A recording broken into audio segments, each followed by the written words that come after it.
Xiaohan, matagal ka na bang naghihintay? Sino siya? Si Oshu. Siya si Jian Yan. Bagong laboratory assistant ko. Sakto, pareho namin dinadaanan ng institute. Sabay na tayo uwi. Maupo ka muna sa likod. Xiaohan, pinaupo mo siya sa passenger seat. Sa pwesto ko. Kumusta, Ed? Ikaw si Presidente. Upo ako sa harap para mag-ayos ng mekyo. Pwede bang umupo ka na lang sa likod?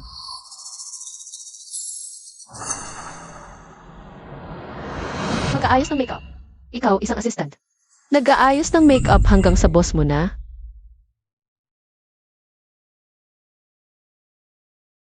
Lipstick mark lang yan, bakit ka ganyan magsalita? Gino po Principally, huwag po kayong magkamali. Yung lipstick mark na ito ay kanina lang. Nang tinulungan ako ni Professor Chow na mag-strap ng seatbelt, hindi sinasadyang naidikit. Narinig ko, malinaw na naipaliwanag ni Yan Yan. Ano mang bagay, pag-uusapan natin ito pag-uwi. Unahan ka na sa likod. Bakit? Sinong nagsabi sa'yo na pwedeng umupo dito ang iba? Ngayon, bumaba ka agad.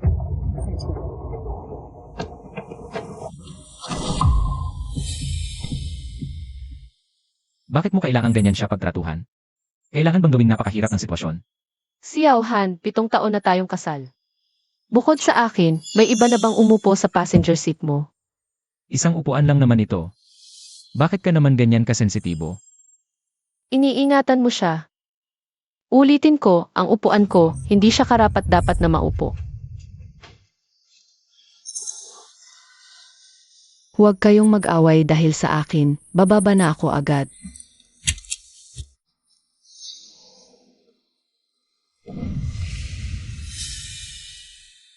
Ito ba ay damit ko? Xiaohan, kinuha mo ang damit ko para ipantapal sa upuan niya. Kanina, nabuhusan din yan ng kape ang upuan. Wala namang ibang makita sa loob ng kotse, pero may isang damit sa trunk. Kaya ginamit na muna para sa emergency. Pasensya na po, Principally. Kitang-kita na mahal ang damit na ito. Hindi ko ito kukunin pag nalabhan ko na po. Ibabalik ko sa inyo. Maaari niyo pa rin itong isuot. Ang galing mo talagang mag-isip. Kailangan ko pa bang magpasalamat sa iyong pag-unawa? Ako. Tama na, gusto mo bang maupo si Yan Yan ng direkta sa basang upuan? Sabi na, para lang sa emergency. Xiaohan, ang damit na ito ay custom-made para sa ating anibersaryo ng kasal. Sinabi mo, isa lang ito sa buong mundo, kahit ako ay hindi makapagdamit nito. Ibinigay mo pa ito para ipantapal sa upuan ng isang assistant. Pasensya na po, Principally. Kasalanan ko po talaga. Ang clumsy ko. Nabuhusan ko ng cup. Ibabalik ko na po ito sa inyo. Huwag na. Ang mga bagay na nahawakan ng iba, nakakadiri para sa akin. Yeshu, tama na yan. Sabi sa'yo isang damit lang ito at ako rin ang may ideya. Kung masisihin ka, ako ang sisihin kung hindi talaga kaya. Ako na ang humingi ng tawad para sa kanya, okay na ba? Anong karapatan mo para humingi ng tawad para sa isang estranghero? Sige na. Huwag ka nang magalit, okay? Pasensya na, ako na ang humingi ng tawad. Okay na ba? Hindi natin kailangan mag-away dahil sa isang damit. Sa panahon na wala ka, naging malaking tulong sa akin si Yan Yan. Dahil sa kanya, malaki ang naging progreso ng aking research. Huwag mo nang isauli ang damit na ito, Yan Yan. Ituring mo na lang itong kompensasyon ko sa'yo. Salamat, Prof. Xiao. Huwag ka nang magalit, mahal. Magpapa-order ako para sa'yo. Mas mahal pa kaysa rito. Ito, yung... Xiaohan, ito yung unang date natin. Nasaan na yung stuffed toy na nahuli natin? Huwag ka muna mag-init ng ulo, pakinggan mo muna ako. Serye, sobrang luma na ng modelong yon na stuffed toy. Sa tingin ko, hindi bagay sa imahe ni Prof. Xiao, kaya pinalitan ko na lang. Pinalitan mo. Sino ang nagpahintulot sa'yo na galawin ang gamit ko sa kotse? Kasi po sabi ni Prof. Xiao, pwede kong ayusin kung ano ang gusto ko. Sa loob ng kotse, kaya pinalitan ko ng bago. Akin yon. Hanapin mo yon. Ano ba naman yan? Isang lumang stuffed toy na matagal nang nakatago. Pinalitan na, hayaan mo na. Nga, serye, hindi nyo ba alam, ang uso ngayon, yung mga cute na style. Baka hindi nyo naiintindihan ang mundo namin mga kabataan sa edad nyo. Xiaohan. Yung stuffed toy na yon, unang date natin yon. Buong gabi mong pinaghirapan para mahuli yon. Sabi mo, magiging saksi yon sa lahat ng swerte natin. Ngayon, inaayawan mo na dahil luma na? Nakakasagabal na? Hindi yon ang ibig kong sabihin, hindi. Ganyan-ganyan ka na lang ba, walang katuturan? Ibalik mo sa akin yon. Eto, hindi na mahahanap. Akala ko basura na. Kaya, itinapon ko na. Itinapon? Sige, hanapin mo iyon ngayon din. Pumunta ka sa basurahan at hanapin mo. Ayos ka na. Napakaraming basura sa basurahan. Paano mahanap yon? Isang sira-sirang stuffed toy lang naman yon. Kailangan mo bang pahirapan ang isang babae? Sira-sirang stuffed toy. Si Auhan, nag-aalala ka sa kanya. Di ba?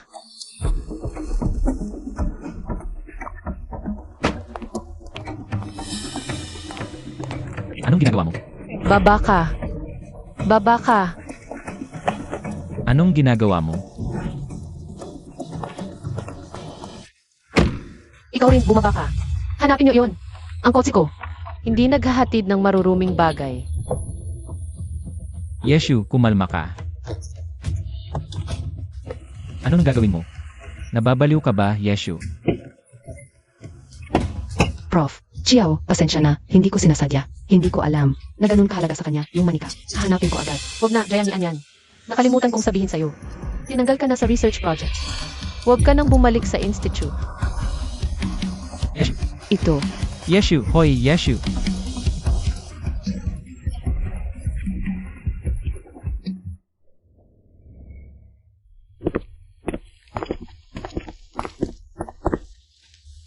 press. Nahanap ko na yung manika mo. Medyo may dumi, pero sinubukan kong linisin. Pinunasan ko na. Lumabas ka. Tinanggal ka na. Press. Okay lang kung hindi mo ako patawarin. Pero, Kailangan pa rin ako ni Prof. Xiao, hindi mo pwedeng tanggalin ako. Yeshu, hindi mo pwedeng tanggalin si Nyanyan. Nahanap na namin yung manika mo. Ano pa bang gusto mo? Sinabi ko na. Ayoko na ng bagay na nahawakan ng iba. At yun ay hindi dahilan para tanggalin si Nyanyan. Alam mo yan, nasa pinakamahalagang yugto ang project ko. Assistant ko si Nyanyan. Mainat at maasikaso siya. Marami siyang naitulong. Hindi ko kayang mawala siya sa project. Hindi ko kayang mawala siya. Maliit lang na lab assistant siya. Baka naman may iba pang relasyon kayo. Bukod sa trabaho,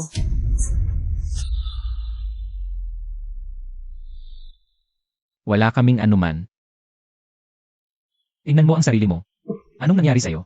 Dahil lang sa walang basihang hinala, sisirain mo. Ang taon-taong pinaghirapan ko. Kailan ka naging? Ganito ka hindi makatuwiran. wala nang pag-uusapan dito. Kung maliit na lab assistant lang ang makakasira. Sa milyon-milyong project, kailangan ko talagang suriin ang kakayahan mo at ang panganib ng project na ito. Pwede bang kumalma ka? Mag-isip ka ng mabuti. Ako ang direct supervisor niya. Hindi ako papayag na tanggalin siya. Ikaw ang kailangang kumalma at mag-isip.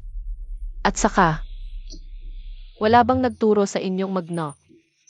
Bago pumasok sa opisina ng presidente, lumabas na kayo. Lahat ng ginagawa ko ay para sa project. Galit ka lang ngayon.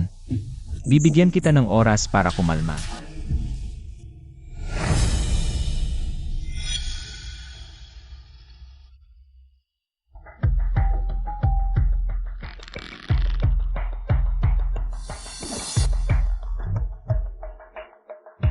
Xiaohan, sana di mo ako bigin.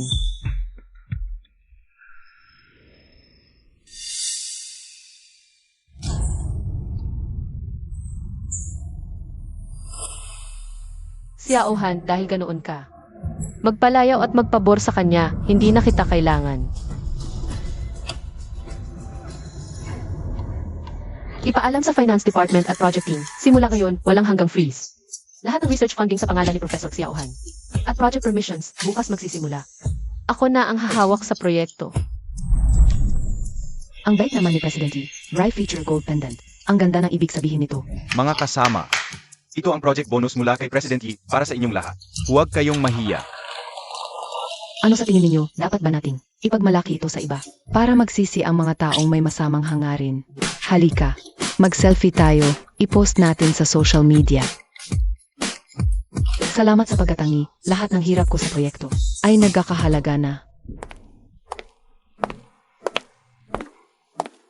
Hala, hindi ba ito si Assistant Jiang na gustong mang-akit kay Professor Xiao para umanga? Ang bilis, nag-empek na taalis na. Gustong mag-shortcut. Di man lang tignan kung kalapat dapat ba siya. Salamat sa pagkatangi. Lahat ng hirap ay nagkakahalaga na. Bakit ngayon di ka na nagyayabang?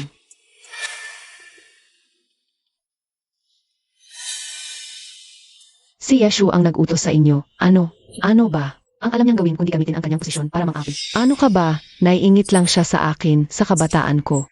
Asa tiwala ni Professor Xiao sa akin. Ang babaeng yon, sobrang dominante at makaluma. Magsasawa rin si Professor Xiao sa kanya. Ano mapapala ninyo sa pagsipsip sa kanya? Kapag iniwan siya, ako ang magiging MRS Xiao. Panaginip mo yan. Ikaw, karapat dapat ka bang husgahan si Presidente? Ano ginagawa ninyo? Gusto ko lang magtrabaho ng maayos. Ano ba yan? Hindi ako, siya mismo. Professor Xiao, huwag mo silang sisihin.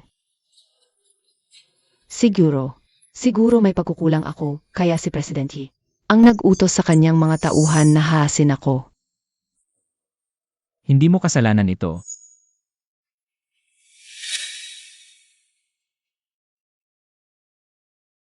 Bakit nagkaganyan si Xiaoshu?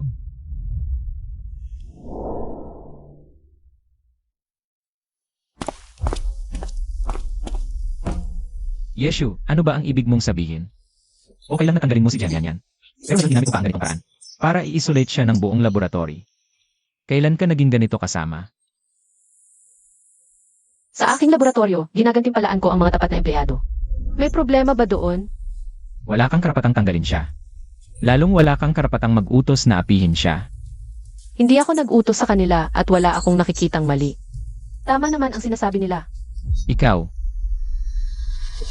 Yeshu. Babaliwalain kita kapag minolestya mo ulit si Nyanyan. Hihiwalayan kita. CJ, Tigilan mo na ang pagtampo sa akin. ito'y iyong inihurnong. Unang pares ng tasa natin. Sabi mo, sasamahan mo ako sa almusal habang buhay.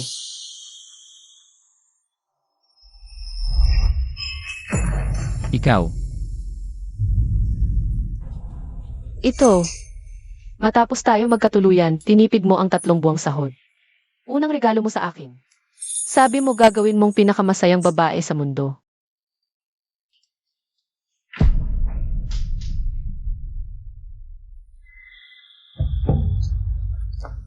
Sabi mo aalagaan ang sikmura ko. Nag-aral ka ng bawat paborito kong putahe. 1 taon bago natapos ang cookbook na ito. Napanatili mo pa rin. Ikaw.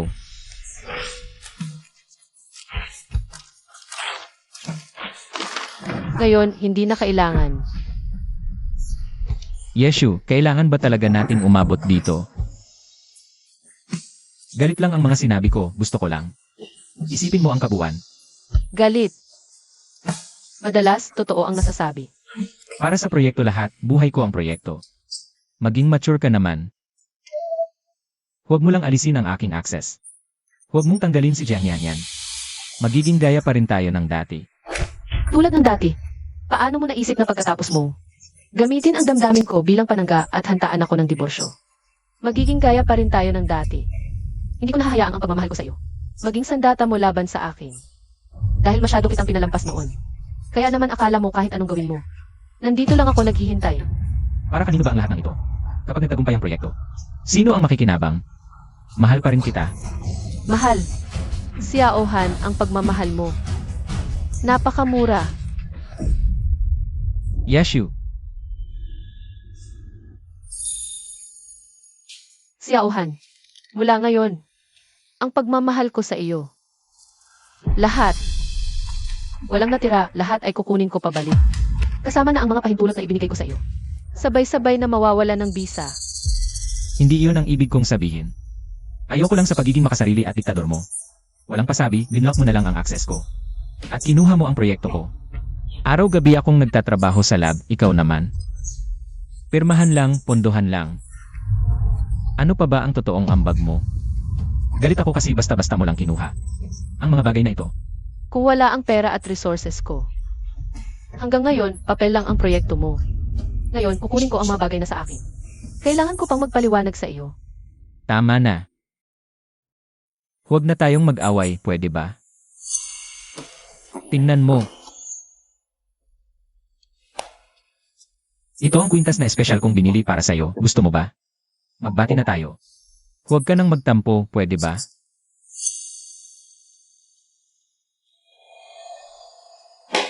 At ito pa. Tignan mo, luma na yung dating manika, okay lang na nawala. Ito si Nian Yan. Pinili ito ng mga bata para sa akin. Libre lang ito, tingnan mo, hindi ba? Mas cute kaysa sa dating manika. Binilhan na kita ng mga bagay.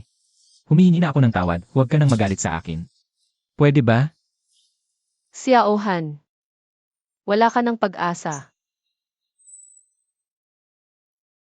Hindi ko pinapahalagahan kung mas mahal ba ito. O mas maganda ang hitsura, ang mahalaga sa akin ay ang alaala. Ang panahon ng masasayang alaala natin at ang kwintas na ito.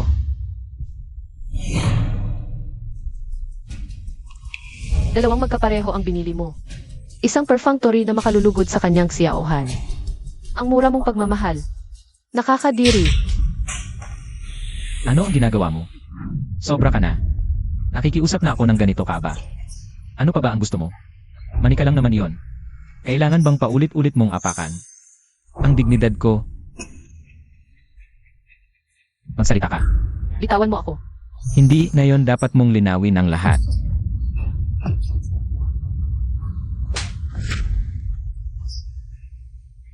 Lumabas ka.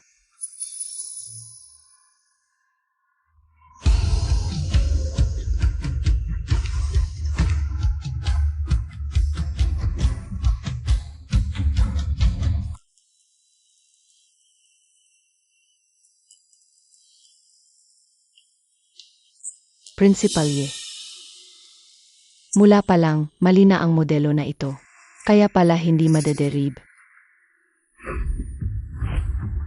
Pres, ang pangit ng itsura mo. Baka gusto mong dalhin kita sa ospital para magpacheck ko. Okay lang, luma ng sakit to. Ayusin muna natin ang data. Hindi naman kailangang magmadali sa proyekto. Iuwi mo na kita.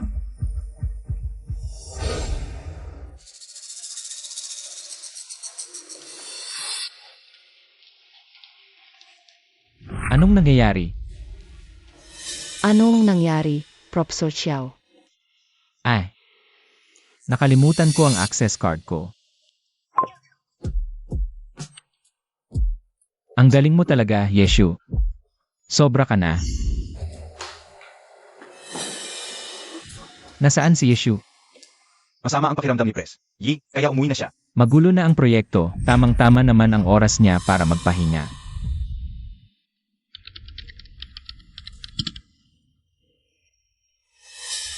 Malaking pagkakamali sa core data. Ni hindi man lang napansin ni Xiao Han. Yeshu, ano ba talaga ang gusto mo? Nasa pinakamahalagang yugto na ang proyekto ngayon. Kunwari ka, sinasakop mo ang laboratorio. Ay naman, nagtago sa bahay para magpahinga. Wala ka bang sense of responsibility? Binigay ko sa'yo lahat ng resources at platform na pinaghirapan ko. Pero ganyan ang ginawa mo sa proyekto. Ngayon, may lakas ka pang magsumbong sa akin. Anong pinagsasabi mo? Ang alam ko lang, wala ka ng gana sa trabaho ngayon. Kapag hindi lang sumunod sa gusto mo, isusuko mo na lang lahat. Baka naman, gusto mo bang masira ang proyekto? Tingnan mo. Batay sa maling data na ito. Lahat ng mga derivation mo parang kastilyong hangin lang. Issue.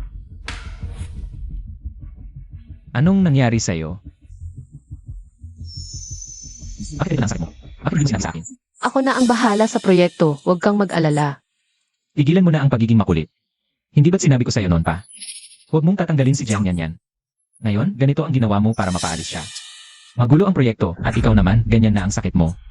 Masaya ka na sa resulta. Alam mo ba? Ang iyong maalaga at maingat na si Jiang Yan. Ni isang basic na data error, hindi niya nakita. Baguhan lang siya. Pwede bang wag mo na siyang pag-initan? Para naman to sa kalusugan mo. Para sa akin, Xiao Han, ngayon ko lang nalaman.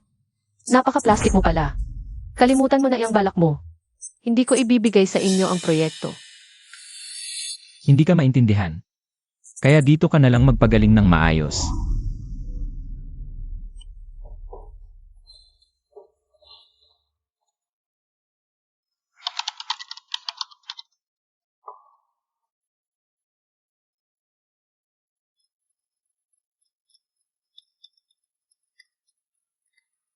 Hoy, Presidente Yi, si Professor Chiao, nakipag-ugnayan siya ng pribado. Sa ilang mga matatagal na miyembro ng kolehiyo, lahat ay sa pamamagitan ng iyong ama. Iyon ay, sa dating network ng koneksyon ni Professor Yi. Ano? Presidente Yi, si Professor Chiao ay gustong laktawan ka, upang maibalik ang pamumuno sa proyekto, at pagkatapos ay sa pangalan ng espesyal na talento, ay binalik si Jiang Yanyan. Paano siya nangahas? Ang aking ama ay nakahiga pa rin sa ospital.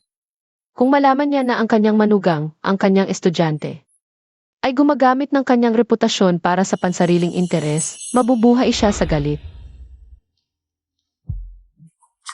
Guro. Hindi pa ako karapat-dapat kay Xiao Shu ngayon. Pero maging kampante ka. Dito ako sa iyo ay magtatakda ng 3 pangako. Una, ako ay palaging magiging responsable bilang isang asawa. Palaging magbibigay ng pabor sa kanya, ibibigay ang lahat ng pagmamahal sa kanya lamang. Sa buhay na ito, hindi ko siya ipagkakanulo. Pangalawa, palagi akong susuporta at rerespeto sa kanyang karera. At makakasama siya, magkasamang magpapatuloy. Pangatlo, magpapatuloy ng marangal.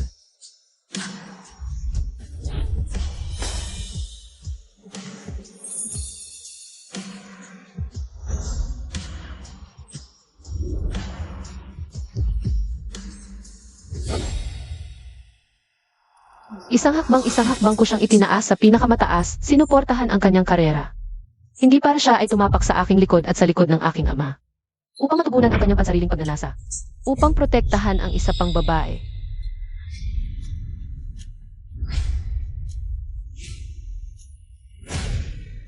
Ipatawag ang lahat ng mga direktor para sa isang pagtutulong.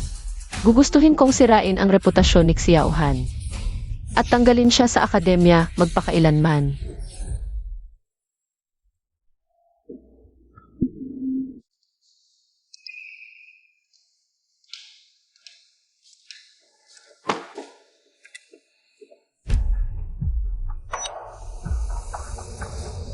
Hindi ka pa ba tapos? Ang daming basura sa tambakan ng basura.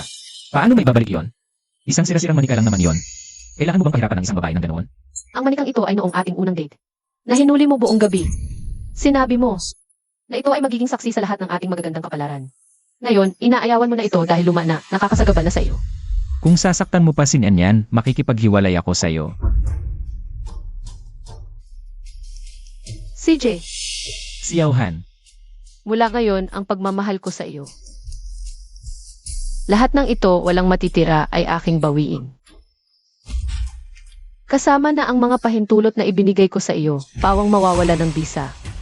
Ang basura, dapat sa tambakan ng basura tumira.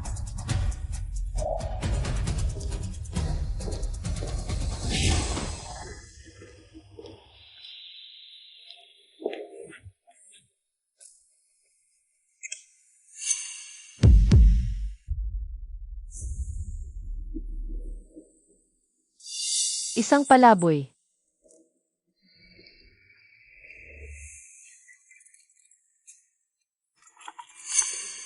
Hoy, Atty. Zhang.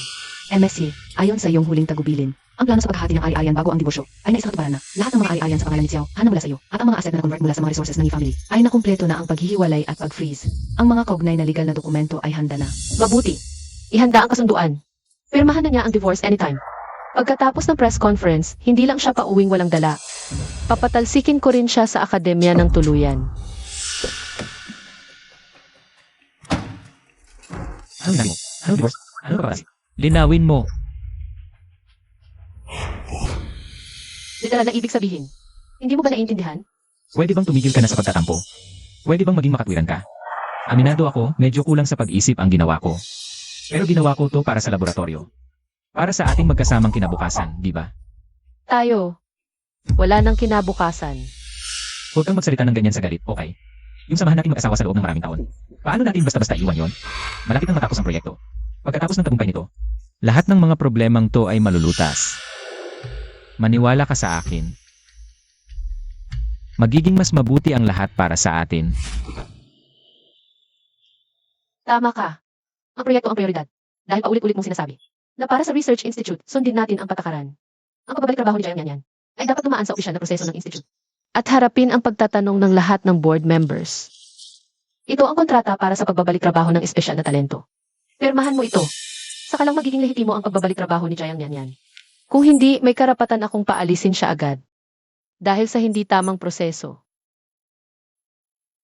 Kapag naisip mo na,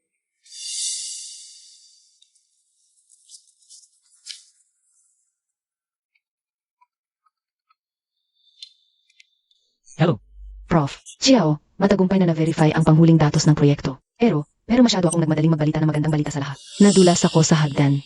Naipit ang paa ko, ang sakit. ano? Maghintay ka dyan. Pupuntahan kita agad. May nangyari kay Nyanyan. Kailangan kong pumunta agad. Nga pala, matagumpay na ang proyekto. Hintayin mo akong umuwi. Pag-usapan natin ang mga nangyari sa atin mamaya.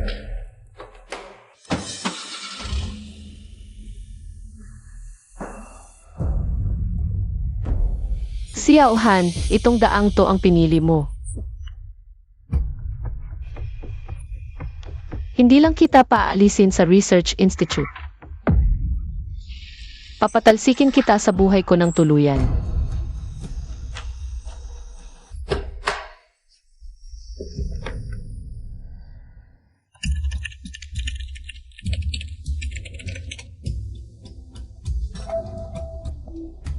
Matagumpay. Tama lahat ang panghuling kalkulasyon. Yan. Ikaw talaga ang swerte ko. Ang ganda. Congratulations, Prof. Xiao. Lahat yan ay dahil sa'yo. Sa mga resultang ito, yung mga taong umaalipusta sa'yo noon, mapipilitan ng tumahimik. Tama. Lalo na si Yeshu, sa mga nakaraang taon, palagi niya akong pinag-alinlanganan. At pinipigilan. Hindi ko alam kung gaano kaganda ang ekspresyon niya kapag nakita niya ito.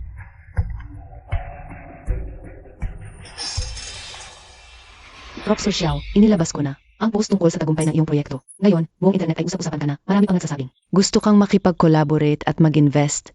Tignan mo ang cellphone mo.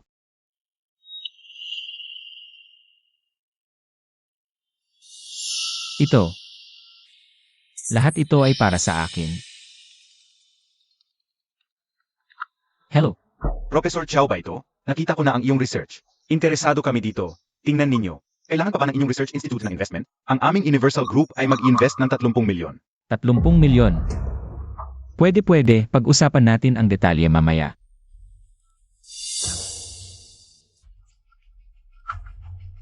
Hello. Magandang araw, Professor Chow. Hindi ko alam kung ang iyong kasalukuyang research ay naka-patent na. Ako ay handang magbayad ng 1 bilyon para bilhin ang patent rights. Hindi ko alam kung ano ang tingin ninyo. Sa presyong ito, 1 bilyon. 1 bilyon talaga, Prof. Sir Xiao. Mag-reply ka na. Pwede, idadagdag kita mamaya pag-usapan natin. 1 bilyon pala. Hello. Professor Chow, Alam ko ang pakay mo. Magpresyo ka na. ang intensyon ko ay mag-invest ng 3 milyon. Pasensya na, huwag na. Marami akong investor sa proyektong ito ngayon, 3 milyon. Pasensya na, hindi ako interesado, humanap ka na lang ng iba. Ang galing, Prof. Sir Xiao. 1 bilyon talaga. Ang galing mo. Sa mga nakaraang taon, sa bawat matagumpay kong proyekto, si Yeshu ay parang nanay na nangangalaga sa tabi. Paminsan-minsan ay nakikialam, para bang kung ako lang mag-isa, ay hindi ko magagawa ang research. Ngayon naman, wala siya. Nagtagumpay pa rin ang research ko. Nakuha ko pa rin ang bilyon-bilyong investment. Prof. Sir Xiao, sabihin mo, kapag nalaman ito ni Principal Ye, ano kaya ang itsura niya?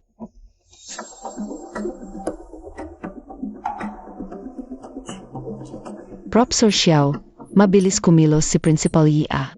Nagmamadali na magkaroon ng press conference para sa results. Ang galing mang-agaw ng atensyon. Pero si Xiaoshu naman, ay marunong tumingin sa sitwasyon, alam niya ang halaga ng research ko. Sa wakas, naalala mo na kung sino ang dapat pagbigyan. Prof. Xiao, sabihin mo, pupunta ba tayo sa press conference na ito? O hindi? Siyempre pupunta. Dapat pang dalhin natin lahat ng investment contracts na ito. Para makita niyang mabuti kung gaano ako ka-successful kahit wala siya. Sage. Presidente Yi, bagong balita. Yung project ni Prof. Chow, nagtagumpay na sa verification. Tagumpay? Kahapon lang, si Jaminan, assistant ni Prof. Chow, ay nagsusulong na nito. Ngayong kinumpirma na ni Prof. Chow, Maraming kumpanya ang tumatawag para mag-invest. Ang total investment ay lampas na sa 1 bilyon. Presidente Yi, ipagpaliban ba natin ang press conference para sa pagtanggal kay Prof. Xiao? O mag-isip tayo ng ibang plano? Hindi kailangan. Ituloy lang ang orihinal na plano. Pero,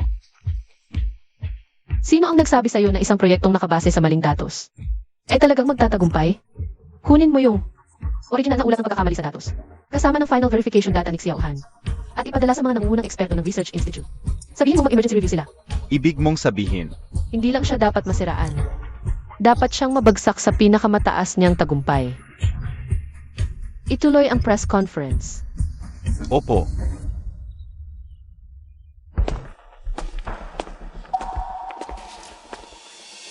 Xiao Shu. Ang ganda ng press conference mo, ang social. Kung ganito ka na noon pa, hindi sana tayo nag-away. Pumunta ka talaga. Hindi ba dapat akong pumunta? Ako ang bida sa press conference na ito. Presidente Yi, alam mo naman ang achievements ni Prof. Xiao ngayon, di ba? Lampas 1 bilyon na ang investment. Hindi na bagay ang ganitong trato mo sa kanya. Wala kang karapatang mamagitan sa trato ko. Ikaw, Tama na, Xiao Shu. Huwag ka nang magpakaarte. Alam kong naiinis ka. Dahil mas pinaboran ko si Nyanyan, isang intern. Naiintindihan ko kung bakit ka galit. Pero tingnan mo, sa press conference mo na ito. Pumunta pa rin ako para hindi ka mapahiya. Mahalaga ka sa akin. Kung hindi ka ganoon ka maarte, hindi sana tayo nagkaganito. Galit. Xiao Han, sobrang taas ng tingin mo sa sarili mo. Pero tama ka sa isang bagay, ang press conference na ito ay talagang para sa iyo. Kung wala ka, kulang talaga ang ambience. Tama yan. Basta sa press conference, anunsyuhan mo. Naibabalik ako bilang chief, tatalikuran ko ang nakaraan. Magiging pareho pa rin tayo tulad ng dati.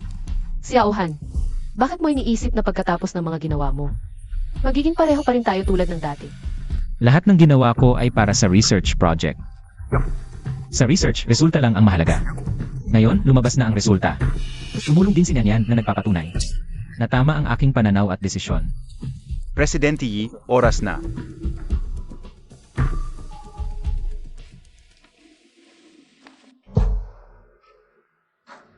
Salamat sa mga board member at reporter sa inyong pagdalo. Tiniko namin ang press conference na ito para mag-anunsyo ng isang mahalagang personnel decision.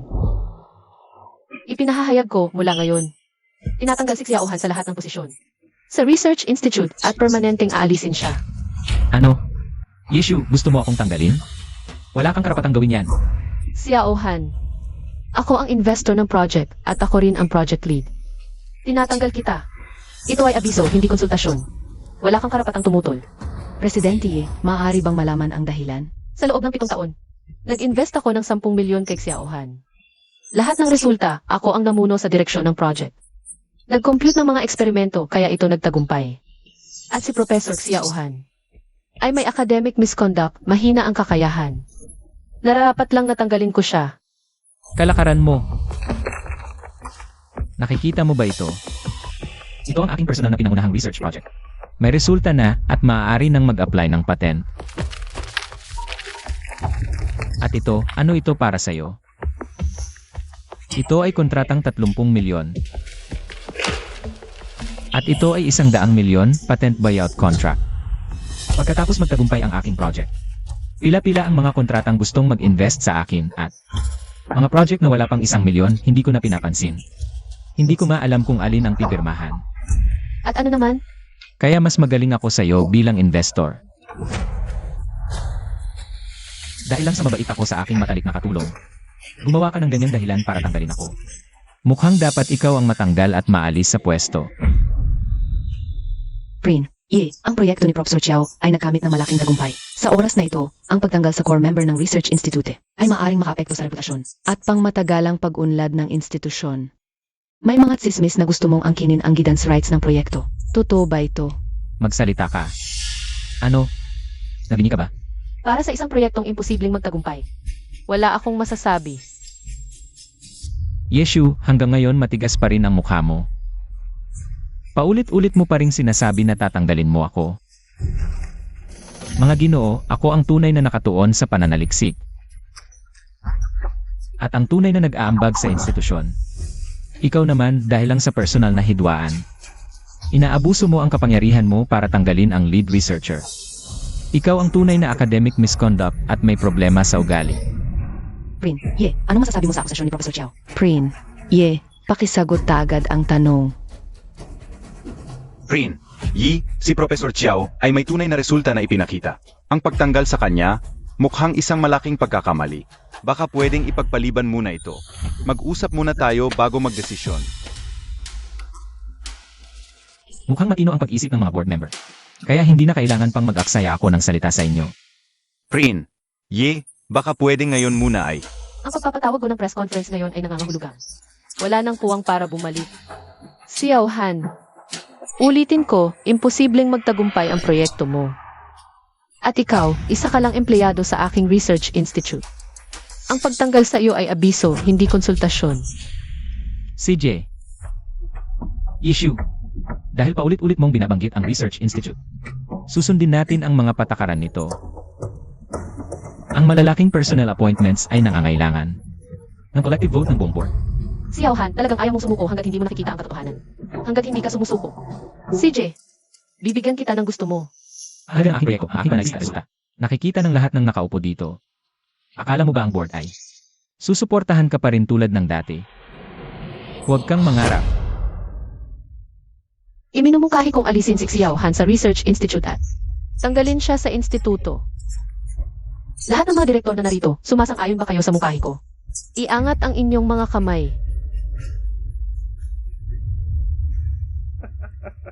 Sinusuportahan ko ang desisyon ni President Yi. Alisin si Xiao Han. Sa posisyon bilang punong mananaliksik, tanggalin siya sa instituto. Ay dismiss siya. Director Wang. Ano ba itong ginagawa mo? Sumasang-ayon din ako. Sang-ayon. Nababaliw na ba kayong lahat? Hindi niya nakikita ang bilyon-bilyong puhunan, okay lang. Pero kayo rin, hindi niyo nakikita. Professor Chiao Kaming mga direktor na ito. ay sumunod kay President Yi. Napanood siya ng unti-unti. Napalakihin ang negosyo hanggang ngayon. Kahit hindi ko alam. Bakit gusto niya nalika pagkatapos mo makita ang konkretong resulta. Pero sa mga nakaraang taon, hindi pa nagkakamali si President Yi sa mga desisyon niya. Kaysa sa iyo, mas naniniwala kami sa paghusga ni President Yi. Pati tanggalin pa niya ako na nagdala ng bilyon-bilyong puhunan. Dapat yung maiwala sa kanya. Huwag nang magsalita pa. President Yi, nagkasundo kaming mga direktor. Sang-ayon kami sa desisyon mong tanggalin si Xiao Han. Salamat sa tiwala ng mga direktor. Hindi ko kayo bibigyan. Xiao Han, wala ka ng kinalaman sa instituto. Binibigyan kita ng 1 minuto para umalis sa aking press conference. Sa aking instituto, lumabas ka agad.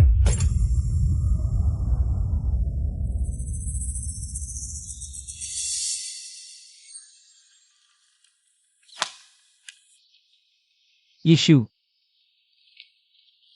Masaya ka na ba sa nangyari ngayon? Hindi ba't dahil lang hindi ko sinunod ang gusto mo? Hindi ko tinanggal si Nyanyan, hindi kita hinayaang makialam. Sa mga gawain ng instituto, ginamit mo ang iyong kapangyarihan. Ang iyong karanasan para pilitin ang board na botohan ako. Hindi ba't nakakatawa ka? President Yi, ano po ang inyong tugon dito? Sa panahong ito, bakit determinado kayong tanggalin si Professor Xiao? Ito ba ay inggit o pagkataboy sa talento? Inilagay ba ninyo ang personal na damdamin sa itaas ng pag-unlad ng instituto? Pinangunahan ba ninyo ang grupo na itaboy? Si Professor Xiao at Assistant Jiang. Kung mawala si Professor Xiao, ang isang punong mananaliksik na tulad niya, kaya ba ninyong panagutan ang responsibilidad na ito? Issue. Kaya mo bang sagutin ang mga tanong na ito? Ako ang nagdala ng bilyon-bilyong puhunan para sa instituto. Maniwala ka ba paglabas ko lang dito? Kayang-kaya kong magtayo ng bagong research institute. Pagkakuha ko ng investment, mabibili ko ito. At magsagawa ng daan-daang ulat para sirain ang institute mo. Akala mo ba mapuputol ang career ko sa pagtanggal mo sa akin? Panaginip lang yan. Ganyan na lang ba talaga si Prof. Xiao? Wala nang pag-usapan pa. Ang mahal ng project natin. Pagdating ng pondo, buong institute. Ikaw na ang magdedesisyon. Tingnan natin kung paano siya magmamalaki pagkatapos. Yashu. Bibigyan kita ng huling pagkakataon. Kung haharap ka sa media at magsusori sa kalokohan mo, patatawarin kita. Kung hindi, pag nabili ko na ang institute mo, ang una kong gagawin ay alisin ang pangalan mo. Nang tuluyan. Xiao Han, kung wala ako. Isa ka lang ngayong ordinaryong empleyado. Ikaw pa ang magtatanggal sa akin. Masyado kang mataas ang tingin sa sarili mo. Yeshu, akala mo ba dati pa rin ako? Yung walang kwentang asawa ng pamilya yan na laging iniinsulto. At minumura mo. Kaya kong magtagumpay kahit wala ka. Ayaw mo lang aminin na mas magaling ako sa'yo. Hindi ako karapat-dapat para magpakasal sa pamilya mo. Ang pamilya Ye ay isang hakbang lang para sa akin. Tama na. Itinatag ng tatay ko ang pamilya Ye mula sa wala. Marami siyang tinulong sa'yo, alam mo yan. Hindi ka karapat-dapat. At wala kang karapatang magsalita ng masama sa pamilya Ye. Palayasin siya, ngayon din. Ikaw. Sino ang maglalakas loob na hawakan ako? President Ye, huwag kang magmadaling paalisin siya. Ang tagumpay ni Prof. Siya ngayon. Na-insulto at sinira mo. Pero pumunta pa rin siya sa lounge mo. Sobra na ang kabutihang ipinakita niya. Tama si Nyan. Yeshu, dahil sa 7 taon nating relasyon, sa pamilya mo, bibigyan kita ng huling pagkakataon bago ako umalis. Prof. Xiao. Nyan. Huwag mong kalimutan ang mga ininsulto niya. Ay hindi lang ikaw, kundi pati ako. Huwag kang mag-alala, ipaglalaban ko ang hustisya para sa'yo.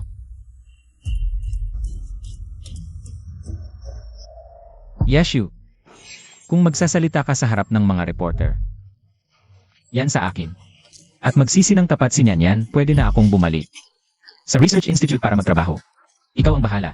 Mamamatay ka sa hirap kapag nagtayo ako ng sarili kong instituto at binili ko yan. O magsusori ka ng maayos. Para may bukas ka pa.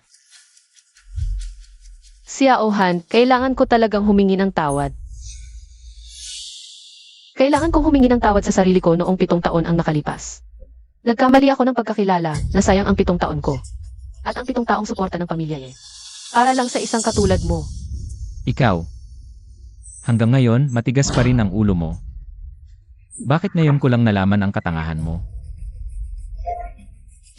Tumanggap ng 30 milyon.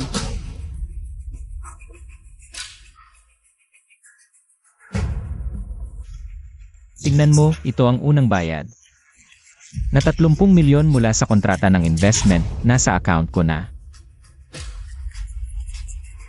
Kapag nailabas na ang research ni Prof. Xiao, ang perang makukuha ay sapat para bumili ng 12 ng Research Institute. Sa oras na yon, mga nakasali sa maling panig. Huwag kayong umiyak at lumuhod na nagsisisi.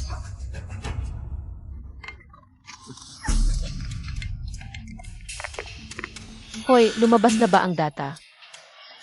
May audit report na ang laboratorio. Nakuha ko na ang file at nasa harap na ako ng press conference. Buti na abutan ko ang magandang palabas. Guardia, buksan ang pinto. Sage, Sige Yeshu, binigyan na kita. Nang huling pagkakataon, di mo sinamantala. Ayaw mong mapahiya, gusto mo pa akong paalisin, sige. Yan ang pinili mo. Huwag kang magsisisi.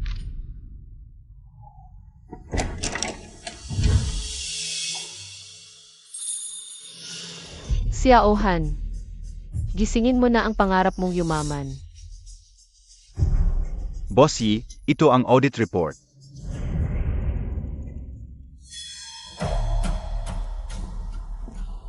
Audit report.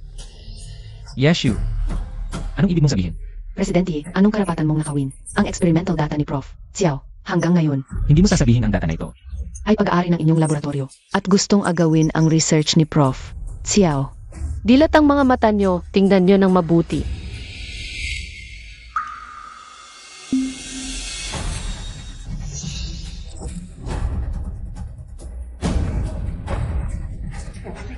Eke, sinungaling. 5 taon akong niloko. Sinungaling talaga. Xiaohan, ito ba ang research na ipinagmamalaki mo? Mula sa simula, mali ang datos, imposibleng maging tama. Prof. Xiao, talaga bang mali ang report ng pag-compute? Talaga bang may mali sa datos mo? Kapag hindi napatunayan ang research report, masisira ang reputasyon mo. Kaya mo ba tanggapin ang resulta? Impossible. Yeshu. Siguradong ginawa mo ito. Na-check ko na ang mga resulta ng eksperimento. Hindi ito pwedeng magkamali. Ito ay report mula sa pinakamataas na research institute ng bansa. Tingnan mo ng mabuti.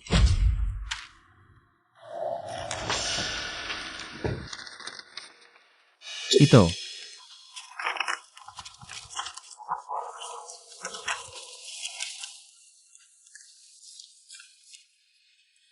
Halo, Chairman Wang.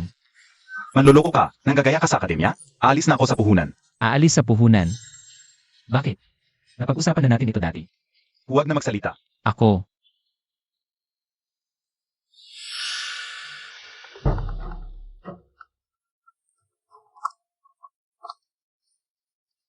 Hoy, Chairman Lee. Ang proyekto na isinumite mo, nanggagaya ka sa datos? Tapos na ang pakikipagtulungan natin. Tapos na. Chairman Lee, napirmahan na ang kontrata. At naibigay na ang bayad sa proyekto sa akin. Wala nang sasabihin. Chairman Lee, ang sinasabi mong paggaya sa datos. Malaking pagkakamali lang iyon. Pakinggan mo muna ako. Chairman Lee.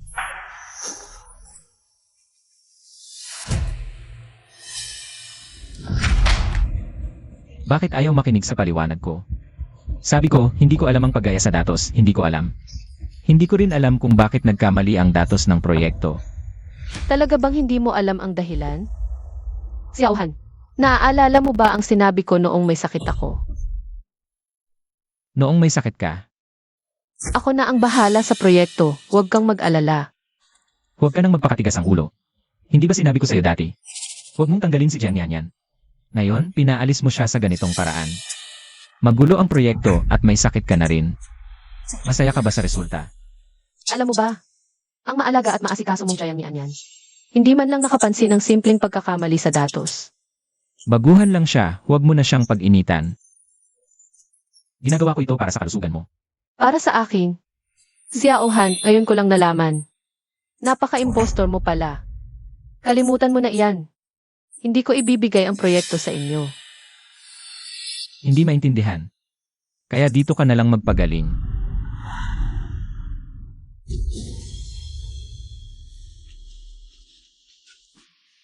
Palang pala. Alam mo na pala ng matagal. Ngayon ko lang naintindihan. Ang sinasabi mong tagumpay mulat sa pool ay malamirage lang pala.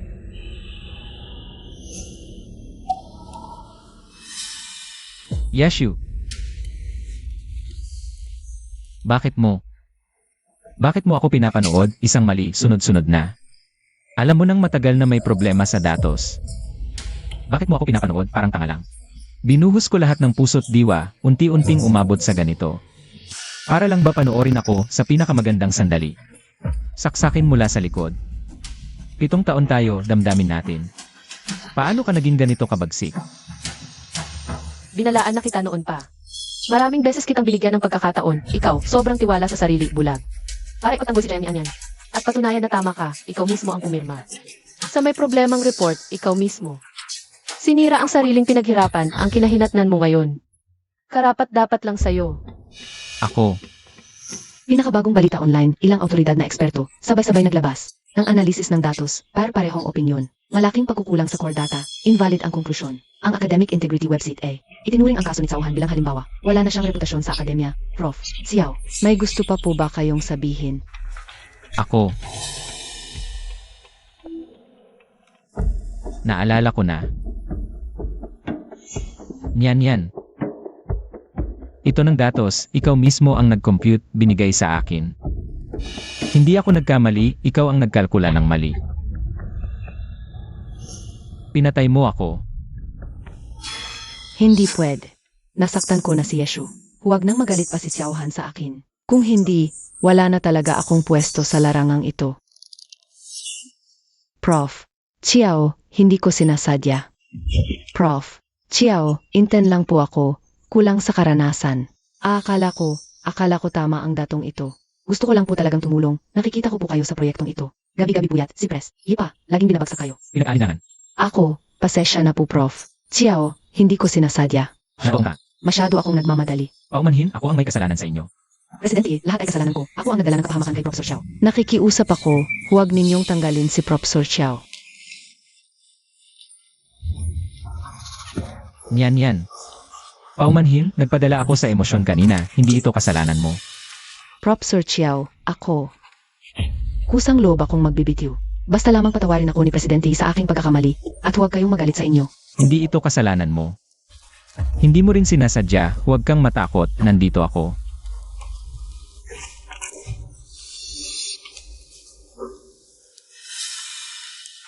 Xiaoshu, tungkol sa nangyari kanina.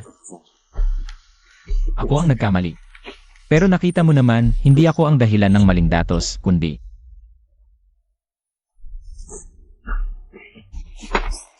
si Nyanyan ay hindi rin sinasadya, intern lang siya. Gusto lang niyang tulungan ako, kaya nagkamali, ipinapangako ko sa'yo. Mag-iingat na siya sa hinaharap, tingnan mo, itong bagay na ito. Pwede bang? Tapos na ito. Sige, Xiaohan. Tapos na ang press conference na yon. Samahan mo muna palabas ang mga reporter. Nagpapasalamat din ako sa mga board member. Ayusin mo muna sila para makapagpahinga. Opo, Presidente Yi. Kailangan ba akong manatili para tulungan kayo sa bagay na ito? Hindi na, ito ay personal na usapin. Ako ang nagkamali sa taong pinagkatiwalaan. Ako ang bahala. Sage. Mga ginoo, tuloy na po. Xiaoshu, kahit ganun ang trato ko sa'yo kanina. Binigyan mo pa rin ako ng isa pang pagkakataon. Alam ko, ang 7 taon nating relasyon, hindi ito peke. Nasa puso mo pa rin ako, huwag kang mag-alala. Hindi ko na ulitin ito, sigurado ako, magiging maayos ang lahat. Huwag kang mag-akala, Xiaohan. Ang dahilan kung bakit ako umabot sa kung nasaan ako ngayon ay para hindi na ako mapahiya. Ang ibig kong sabihin sa pagtatapos ay tapos na tayo, wala ng koneksyon. Presidente Yi, lahat ng kasalanan ay akin. Nakikiusap ako. Huwag ninyong tanggalin si Professor Chow. Ako na lang ang tanggalin, Nyanyan, huwag kang ganyan. Ginawa mo rin yon para sa akin. Akala mo ba, nung sinuntok ko siya kanina, wala ka ng kinalaman? Yeshu, sinuntok mo ako. Yeshu, okay lang kung ako ang sinuntok mo, ako ang may kasalanan sa'yo. Pero si Nyanyan ay wala talagang kasalanan sa'yo. Pwede bang kahit isang beses, maging makatwiran ka? Huwag kang basta-basta magalit. Dapat matagal na akong nanampal sa inyong lahat. Ngayon ginawa ko na, tapos na. Kailangan pa bang pumili ng oras at lugar? Ikaw, Xiaohan. Ulitin ko, mas mabuti pang dalhin mo si Jenny Anyan at umalis sa paningin ko. Kung may pangalawang beses, hindi lang mukha ang sasampalin ko. Tama na. Yeshu, kahit nung akala ko pinakasikat ako, gusto kong bigyan ka ng isa pang pagkakataon magsimula ulit. Bakit ganito ang nangyari sa'yo? 7 taon tayo. Para sa'yo. At sa research institute na ito, binigay ko ang lahat. Hindi mo ba ako mabibigyan ng isa pang pagkakataon? Marami na akong beses na nagbigay. Huwag mong kalimutan. Ikaw ang unti-unting nagpabaya kay Jenny Anyan hanggang sa ganito. Ikaw ang laging mali ang pinili hanggang sa sinira mo ang sarili mo. Xiaoshu, alam ko. Alam kong nasasaktan ka. Kung may mali ako, mababago ko. Ganito na lang. Ililipat ko si Nyanyan sa ibang opisina. At siguradong hindi na siya muling lilitaw sa harap mo. Ayos na ba yan? Huwag ka nang magtampo. Ituring mo na lang na tulungan mo ulit ako. Magsimula ulit tayo. Umalis ka. Xiaohan, ulitin ko. Ganap ka ng tinanggal sa buhay ko. Sa karera ko, Anak, ganap kang tinanggal. Xiaoshu. Guardia, Xiaoshu, pakinggan mo muna ako. Ikaw, anong ginagawa nyo? Asawa ko siya. 7 taon kaming mag-asawa. Nag-inarte lang yan, hindi niya ako talaga tatanggalin. Sir, umalis ka na ngayon. Bitawan mo ako. Ikaw. Bitawan. Professor Xiao. Professor Xiao. Bitawan mo ako. Bitawan mo ko. Sasabihin ko sa inyo, ganito mo ako tatuhin. Pag mo tanggalin, Xiaoshu, hindi ko kayo palalampasin. Kausap ko kayo. Professor Xiao, huwag muna kayo mag-aksaya ng oras sa kanila. Mag-isip tayo ng paraan para mapatahan ang galit ni Principal Yi. Ginanyan ka na ni Xiaoshu. Nag-aalala ka pa rin sa aming dalawa. Hindi ko talaga maintindihan. Napakabuti mong babae. Bakit ba siya laging may problema sa'yo? Professor Xiao, okay lang ako. Ako ang nagkamali ngayon. Mag-isip tayo kung paano mapapatahan ang galit ni Principal Yi. Basta sundin mo lang ang sasabihin ko. Tiyak na maibabalik ko siya sa'yo. Talagang maibabalik mo siya. Maniwala ka, tiyak na maibabalik ko kayo. Sa dati. CJ.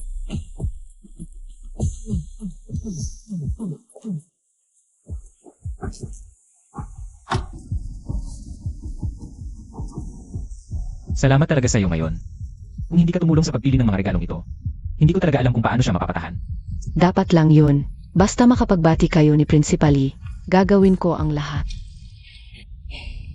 Xiaohan, ang tanga-tanga mo talaga. Kung dadalhin mo ang mga regalong ito, lalo lang magagalit si Yeshu. Hindi na kayo muling magkakasundo.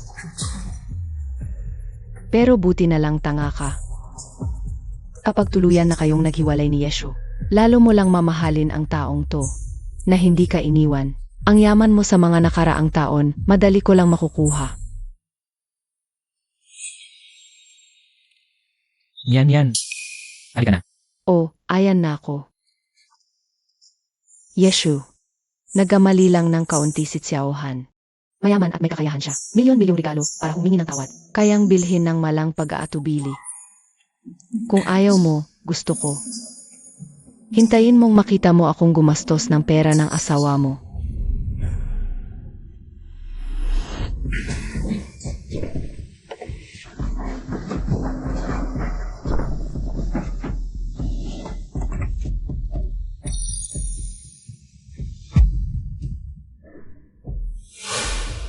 Ano ang ginagawa ninyo? Bahay ko to, huminto kayo. Pinapunta kami ni Miss Ye. Yeshu. Siya ang nag-utos na ilipat ang mga ito. Professor Xiao, talaga bang palalayasin ka ni Principally? Impossible.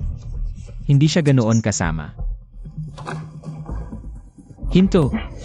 Sabi ko huminto kayo. Xiaoshu, bakit mo hinayaan na alisin nila ang lahat sa bahay? Nababaliw ka ba? Ginoong Chiao, wala na kayong koneksyon ni President Yi. Mangyaring panatilihin ang distansya. Ano ka ba? Kay Yeshu ako nagsasalita. Umalis ka dyan.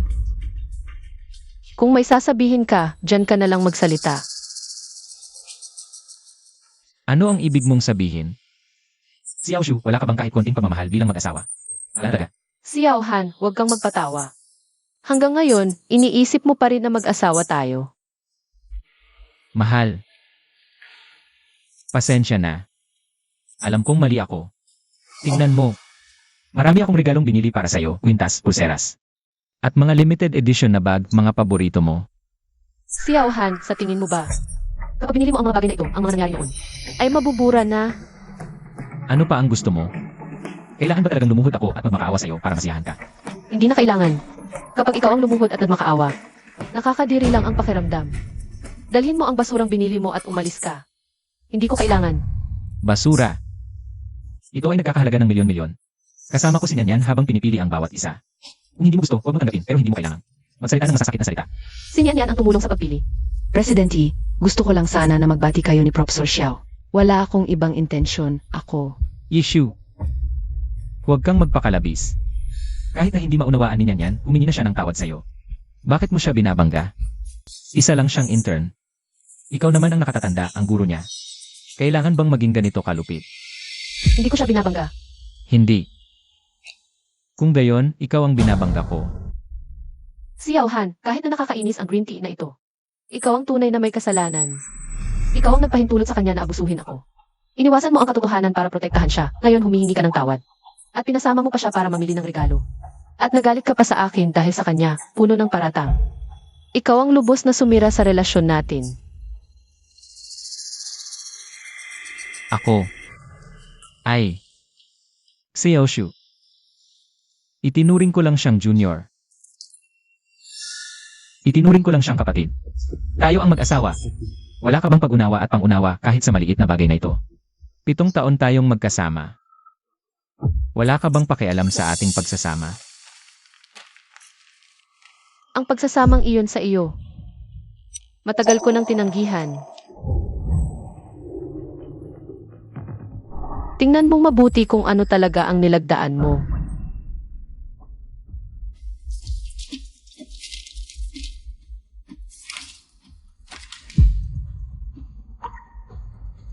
Kasunduan sa paghihiwalay. Hindi ito possible. Ang nilagdaan ko noon ay kontrata para sa pagbabalik ni Nyanyan. Yeshu, nilinlang mo ako para lumagda. Nilinlang. Parehong nakalagay ang 2 dokumento. Ikaw mismo ang lumagda nang hindi man lang tumingin. Xiaohan, wala nang lumagda ka. Wala na tayong koneksyon. Hindi ito totoo. Yeshu. Asawa mo ako. Hindi mo ako maaaring katuhin ng ganito. Hindi na. Presidente Yi, makipag-ayos na kayo kay Professor Xiao. Mahal na mahal ka niya. 7 taon ninyong pagsasama. Matatapos lang ba ito? Yan. Sayang ang galing mong umarte, hindi ka naging artista. Hindi ba't iyon ang gusto mo nang hiwalayan ko siya? Presidente Yi, ako po ay... Tumahimik ka. Ayaw ko nang panoorin ang pagtatanghal ninyong dalawa. Guardia, paalisin mo siya. Professor Xiao. Ikaw. Yeshu. Nais lang niyang magkabati tayo. Mabuti ang kanyang hangarin. Anong karapatan mong tatuhin siya ng ganyan? Bahay ko ito. Ako ang magdedesisyon kung sino ang maaaring pumasok. Ako ang masusunod. Hindi lang si Jenny Anyan. Kahit ikaw, Xiaohan. Kailangan mong umalis ng maayos. Sunan, palayasin mo si Xiaohan. Opo, Presidente Yi. Huwag mo akong hawakan. Yeshu. Sapat na ang pagiging tapat ko sa paghingi ng tawad. Kung ganyan ka katigas, huwag kang magtaka kung maging mabagsik ako sa'yo. Hindi ba gusto mong magkalkula? Ang bahay na ito ay binili namin pagkatapos ng kasal. Ito ay may tuturing na ari-arian naming mag-asawa. Wala kang karapatang magdesisyon ng basta-basta. Ako rin ay may-ari ng bahay na ito. Ari-arian ng mag-asawa. Tingnan mo mabuti, ang bahay na ito ay binili ko gamit ang sarili kong pera. Binayaran ko ng buo. Sa titulo ng lupa, simula't simula pa, wala ang pangalan mo. CJ.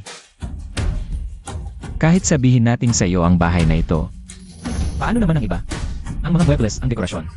Dapat may parte ako dyan, hindi ba gusto mong magkalkula? Ngayon, sasagutin kita ng buong linaw. Napagkasunduan natin noon, ikaw ang bibili ng bahay, ako naman ang mga muebles. Ito. Sopa, mesa, carpet, at kurtina, lahat yan ay binili ko gamit ang aking card. Tigilan mo na ang mga walang kabuluhang salita. Ang kaunting pera mo, wala akong pakialam.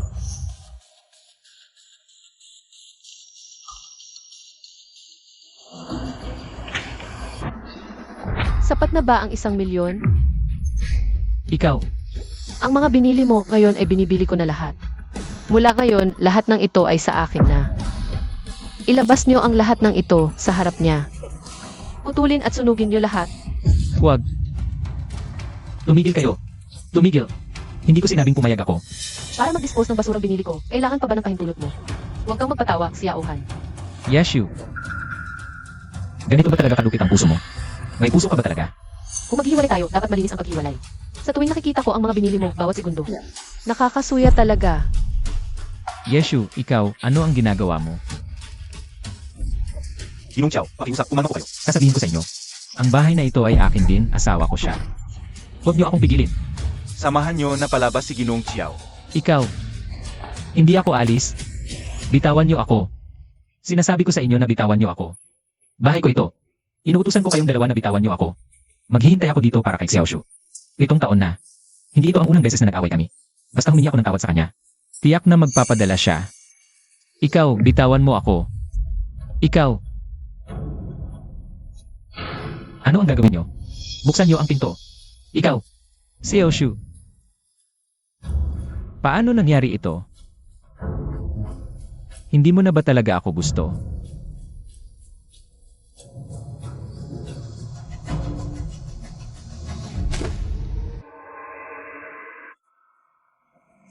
Professor Xiao, sa wakas lumabas ka na. Naghihintay ako sa'yo. Professor Xiao, bakit ganyan ka na? Si Principal Yi, hindi ba? Hindi ka niya pinahirapan. Ako ang dahilan kala ikaw at si Principal Yi. Nagkaganyan na ngayon. Kasalanan ko ang lahat. Hindi mo kasalanan to, pero ngayon, hindi muna ako makakauwi. Hindi ko alam kung gaano pa katagal siya magwawala. Huwag kang mag-alala, Professor Xiao. May dormitoryo pa ako sa Research Institute. Medyo masikip lang, pero pwede nang tirahan. Tumira ka muna sa akin pansamantala. Mas madali pang makipag-usap kay Principal Yi. Yan. Salamat. Sa panahong to, ikaw na lang ang may gusto pa tumulong sa akin. Professor Xiao. Dapat lang naman. Tara, uwi na tayo. Principal Yi, may abiso mula sa dormitory management. Si Janet at Xiaohan ay pumunta sa employee dormitory. Employee dormitory. Halos ko nang makalimutan na aprubahan pala ang kanyang rehearing agreement. Employee pa rin siya ng institute. Janet, akala mo ba talaga ginto si Xiaohan? Makikisama siya sa hirap, naghihintay ng magandang kinabukasan. Principal Ye, kailangan ba nating agad na tanggalin si Jiang Yanyan sa trabaho at palayasin silang dalawa? Huwag. Bigyan natin siya ng pagkakataong magpakitang gilas. Gusto kong makita kapag wala na ang suporta ko. Yan, magiging ginto pa rin ba siya para sa kanya? Para alagaan ang ibon niyang ito. Sabihin sa logistics, bawal ang hindi residente sa employee dormitory. Sabihin kay Jiang Yanyan at si Yao Han. Si Jiang Yanyan lang ang manirahan sa dormitory. O kaya, pareho silang lumayas.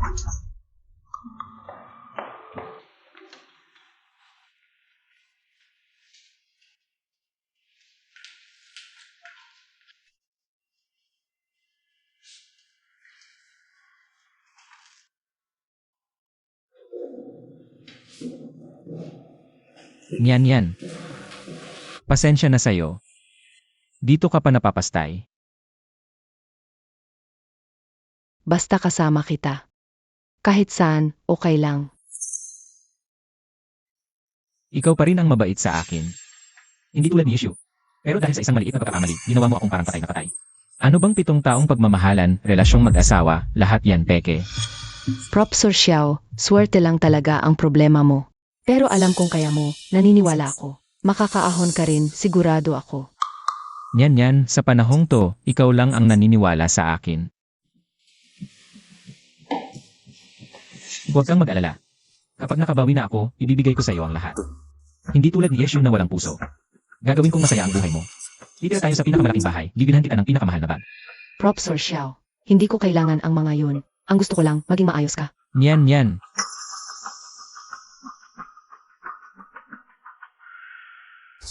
Sino yan? Ginoong Chiao, taga-logistics kami ng Research Institute. Ang dormitoryong 2. Pa sa mga empleyado lang, hindi kayo pwedeng tumira dito. Lumabas na po kayo, ngayon din. Alam mo ba kung sino ako? Alam mo ba kung gaano kalaki? Ang naitulong ko sa Research Institute na to. Siyempre alam namin, pero wala ka ng kinalaman dito. Kung hindi dahil kay President Yi, wala ka sa posisyon mo ngayon. Ngayon, wala ka ng koneksyon dito. Makipagtulungan ka na lang. Lumabas ka na, ngayon din. Si Issue, grabe talaga ang katapangan.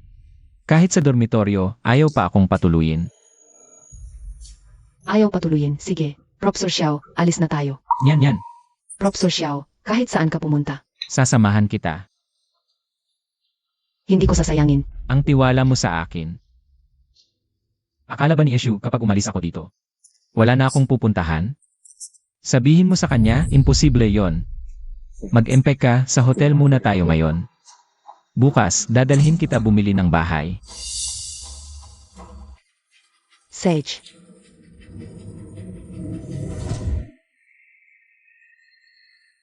President Yi, umalis si Xiao, Han kasama si Jiang Yanyan. Sabi pa niya, maghahanap daw sila ng bahay. Sa sweldo lang niya. President Yi, baka nakalimutan ninyo, meron pa kayong isang bank card para sa mga gastusin sa pamilya. Mga 10 milyon ang laman. At si Xiao Han, may hawak pa ng supplementary card na pwedeng gastusin ng walang limit. Hayaan mo siyang gumastos. Humanap ka ng magaling na abogado, ihanda ang mga ebidensya. Tingnan natin. Kung magkano ba talaga ang kayang gastusin niya? Mas lalo pa akong magmamasid. Hindi mo ba ang daw? Sa mga ari-ariang ito, kung wala ang aking suporta, kaya niya. Mabayaran ito. AMM.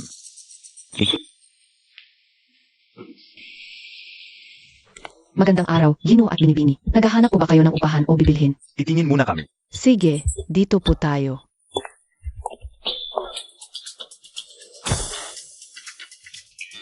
Ito ay 2 bedroom unit, simpleng dekorasyon. Sakto para sa 2 tao. Hindi ito pwede. Masyadong maliit ang sala, at pangit din ang liwanag. Professor Xiao, hindi talaga bagay sa'yo. Ang upa nito ay 30,000 lang kada buwan, napakasulit. Hindi ito pwede. Hindi ako sanay. Baka gusto mong tingnan ito. Ito ay 3 bedroom unit, ito ay mas hindi pwede. Luma na ang mga muebles, at lipas na ang disenyo ng sahig. Yan. 2 tao lang tayo, kailangan ba ng ganito kalaking bahay? Nag-apologize kay Shu, kayang gumastos ng milyon para sa regalo. Pero sa akin, ang kuripot mo, Kailangan pa ring magkunwari, kung hindi, talagang hindi siya gagastos. Professor Xiao, pasensya na. Ako ang kulang sa pag-iisip. Akala ko, dati. Nakatira ka sa mga malalaking bahay, hindi mo talaga magugustuhan ang ganito. Alam ko, hindi ako makakapantay kay Presidente. Nung kay Presidente ka, nakatira ka sa mga malalaking bahay na binili ng buo. Pero sa akin, magirenta ka lang. Ako ang dahilan kung bakit ganito lang ang tinitirhan mo ngayon.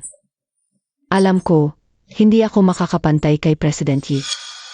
Niyan. Sino ang nagsabing magrerenta tayo? Ginoo, ibig sabihin ay, Bibili ako. Maghanap ka ng bahay na malaki para sa akin. Nangako ako sa iyo na ibibigay ko ang pinakamaganda. Huwag ka nang maghanap. Bilhin na lang natin yung katabi ng kay Yeshu. Ginong Xiao, ang bahay na yon ay kasalukuyang ipinagbibili. Ang presyo ng may-ari ay 18 milyon. Magkano? 18 milyon. Propso Xiao. Masyado bang mahal? Baka, magrerenta na lang tayo. Alam ko, hindi ako karapat-dapat sa ganitong bahay.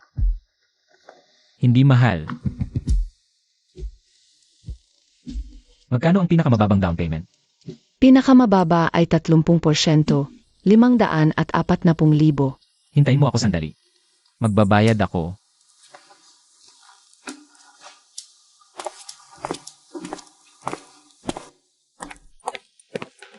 Sir, gusto ninyo bang magbayad gamit ang card o mag-scan ng QR code? Card.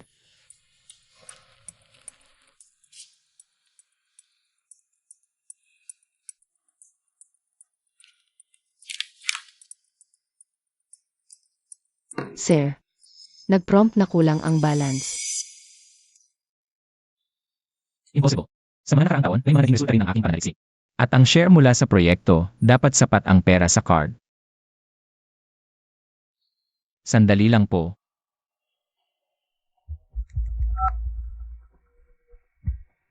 Hello. Gusto ko sanang magtanong tungkol sa balance ng aking bank card.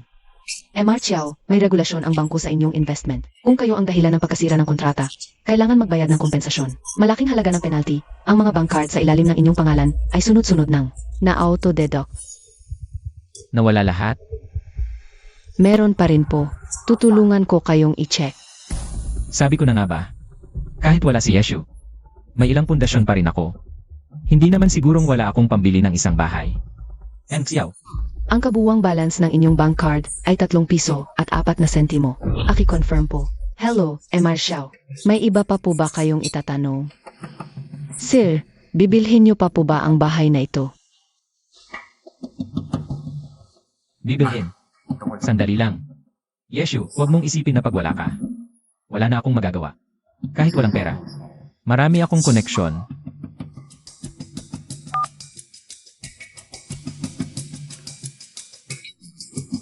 Presidente Zhang, Professor Chiao, medyo masikip lang ang bulsa ko ngayon. Gusto ko sanang manghiram ng kaunting pera para sa puhunan. Professor Chiao, hindi sa ayaw kitang tulungan, pero si President Yi ay nagpaabot na. May pakikipagtulungan pa kami sa Research Institute. Huwag ninyo akong pahirapan.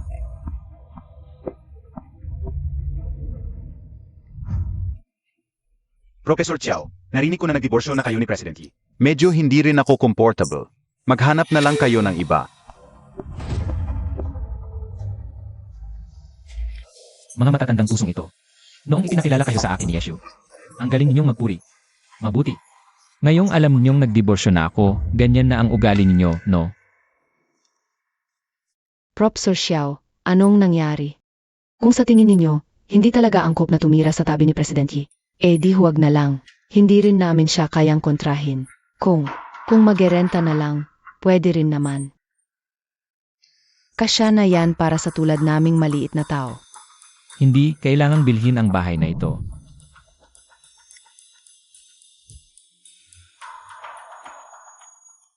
Ang card na ito ay ang supplementary card namin ni Xiaoshu para sa gastusin ng pamilya.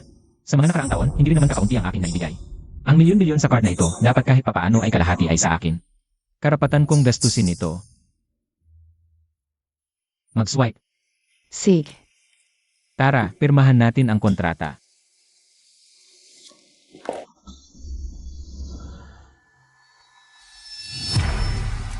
Principal Yi, anong nangyari?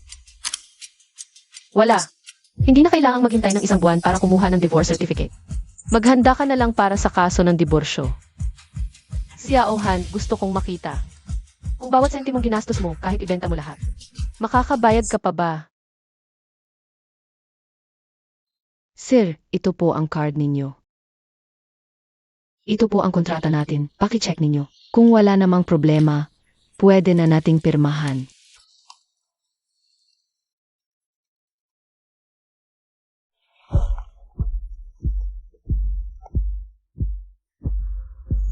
Hoy, Yashu, hindi ba't sinabi mo? Hindi mo na isasaalang-alang ang pagiging mag-asawa. Ngayon, bakit mo naisipang tumawag sa akin? Bakit? Nakita mo talagang alis na ako kasama si Nyanyan. Nagsisisi ka na. Nag-ilusyon ka. Xiaohan, ipinaalam ko sa iyo pagkatapos ng 3 araw. Siguraduhin pumunta sa korte para sa kaso ng diborsyo laban sa akin. Ni hindi mo na mahintay ang isang buwang cooling off period. Ganun ka ba gustong makipaghiwalay sa akin? Ayoko nang makipagtalo sa taong tulad mo. Bayaran mo lang ng maayos ang pera. Bibigyan pa kita ng pagkakataong umalis ng walang dala. Huwag mo akong insultuhin. Dahil ayaw mo na sa pamilyang ito. Huwag kang magalit kung hindi kita pagbibigyan. Ang mga ari-ariang konjugal. Hati tayo. Huwag mong isiping mag-isa mong sasakupin lahat. Magkita na lang tayo sa korte. Sigurado ka ba? Sigurado ako. 3 araw, magkita tayo sa korte. Huwag kang magsisi. Professor Xiao, talaga bang kakasuhan mo ng diborsyo si Principal Yi? Inipit na niya ako sa ganitong kalagayan. Wala na akong dahilan para bigyan siya ng mukha. Hati tayo sa ari-arian. Yun naman ang tama. Kakasuhan para hatiin ang ari-arian. Hindi ba't mas marami ang makukuha ko? Napakayaman ni Yeshu. Baka milyon-milyon ang kuha ko. Pagdating ng panahon, ang perang yun. Lahat ay akin. Xiaohan, pinili kita. Tama nga ang desisyon ko.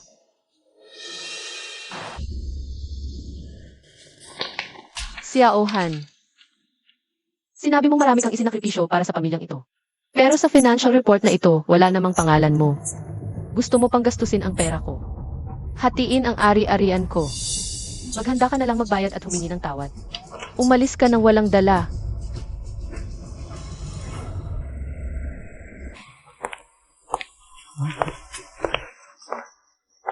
Bakit nandito na naman siya? Nandito pa siya sa Research Institute. Nga.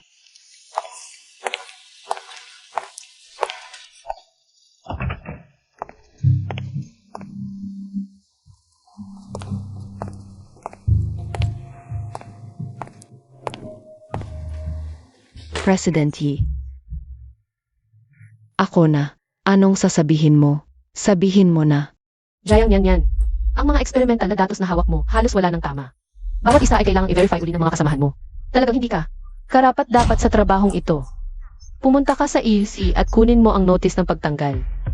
President Yi, huwag mo nang alalahanin ang mga maliliit na bagay na yon. Pumunta ako sa kumpanya. Ay para lang makita ka.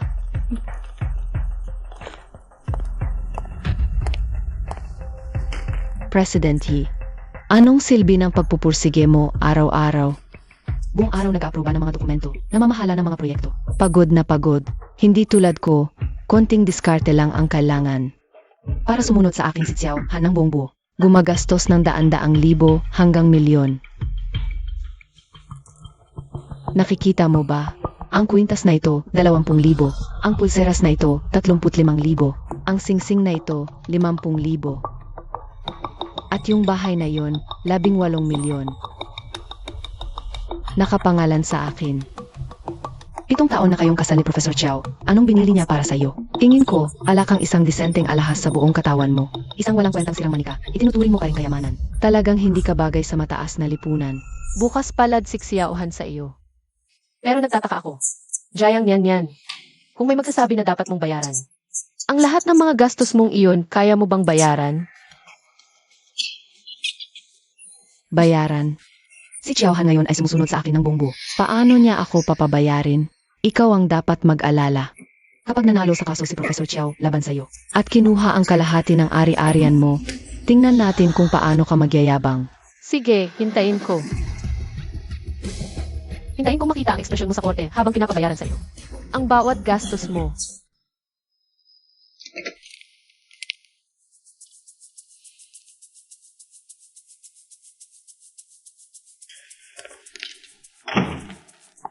Professor Xiao, bakit hindi mo man lang inayos ito? Abala pa ako sa dati kong pagsasaliksik, wala akong oras. Ikaw na ang mag-ayos. Ako ang mag-aayos. Noong nandito pa si Xiao Shu, siya ang gumagawa nito. Ngayon wala na siya. Siyempre ikaw na ang bahala.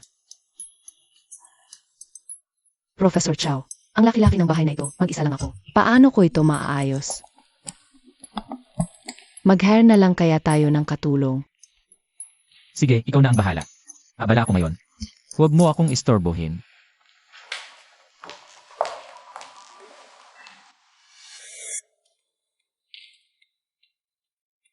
Hindi ko inakalang magiging ganito ang buhay ko. Meron na akong katulong sa bahay para mag-alaga sa akin.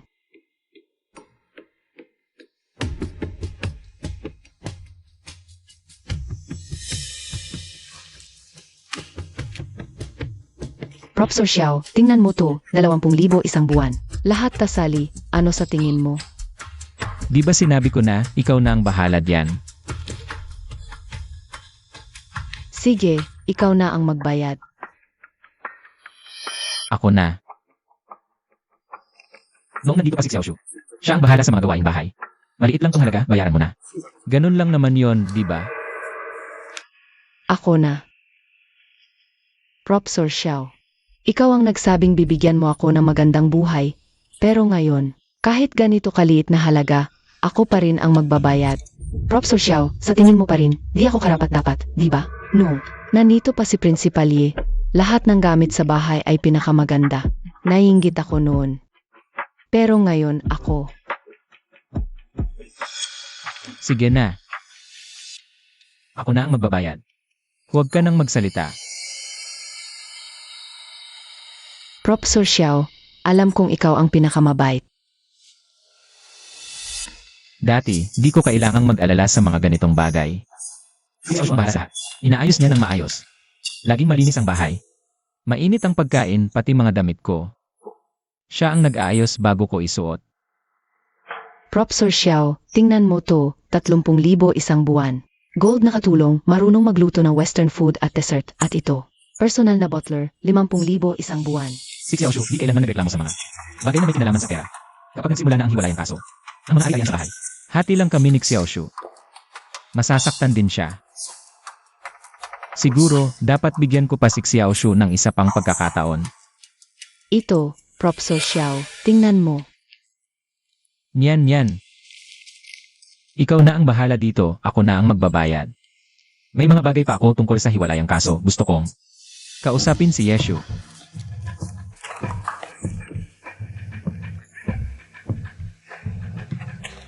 Professor Xiao.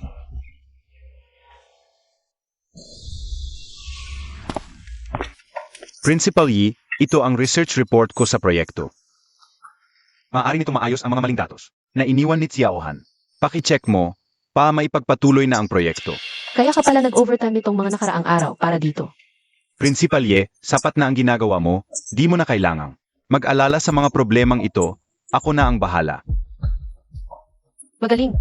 Salamat sa papuri, Principal Yi. Sunan, 7 taon ka nang kasama ko. Sa lahat ng aking proyekto at pag-aaral, ikaw ang nasa likod nito. Ngayong wala na si Xiaohan sa tingin ko. Ikaw ang bagay sa pwesto niya. Presidente Yi, kulang pa ang aking karanasan. Huwag kang magsalita ng walang kabuluhan. Kung kaya kong itaas si Xiaohan, kaya kitang itaas. Pirmahan mo ito. Mula ngayon, ang pwesto at benepisyo ni Xiaohan ay magiging sa iyo na. Magaling ka.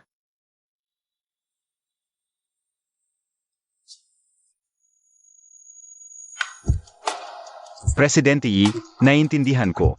Hindi kita bibigin. Maghanda ka na. Umalis ka, may sasabihin ako kay Yeshu. Umalis ka. Pasensya na, Presidente Yi, hindi namin siya napigilan. Umalis ka muna. Opo, Xiaohan. Ano ang layunin mo sa pagpasok sa opisina ko? Xiao Shu, may sasabihin ako sa'yo. Kami lang ang mag-uusap, umalis ka muna. Pasensya na, si Presidente Yi lang ang sinusunod ko. Siksunan ay tao ko at hindi ikaw. Sa tingin ko, hindi siya ang dapat umalis. Ikaw dapat umalis. May personal tayong pag-uusapin tungkol sa damdamin. Ano ang karapatan niyang makialam? Ibang tao. Xiaohan, naghahanda na tayo para sa kaso ng diborsyo. Sa pagitan natin, trabaho lang, walang damdamin. Lalong walang personal na usapan. At siksunan, siya ang bagong pinuno ko. Siya ang pinagkakatiwalaan kong tauhan at pinapabayaan ko siyang manatili. may karapatan siyang manatili. Binigay mo sa kanya ang pwesto ko. Tama, mula ngayon sa sandaling ito. Ano ang karapatan niya sa pwesto ko? Ang pwesto mo ay ibinigay ko sa iyo. Kung kaya kong ibigay, kaya kong bawiin at ibigay sa mas karapat-dapat. Yashu, bakit mo ibinigay ang aking mga bagay sa ibang tao? Akala ko pa naman naawa ka sa akin na ibibigay mo sa akin ang kalahati ng iyong yaman. Ang mga bagay na iyon ay akin, walang kinalaman sa iyo. Guardia, ilabas si Ginoong Xiao.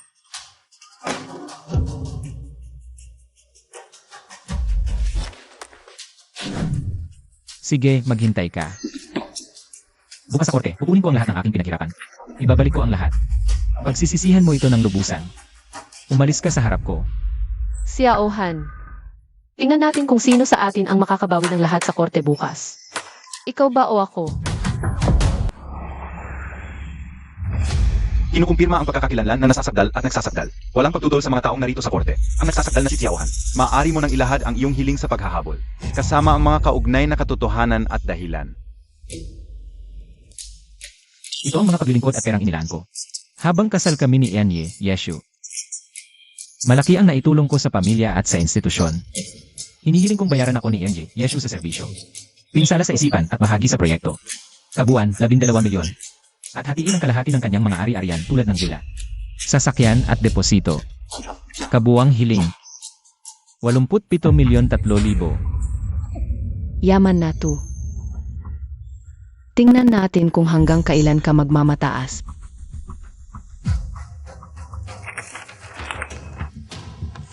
May nais bang sabihin ang nasasakdal? Ginoong hukom, may ebidensyang isusumite si Xiao Han. Ako rin.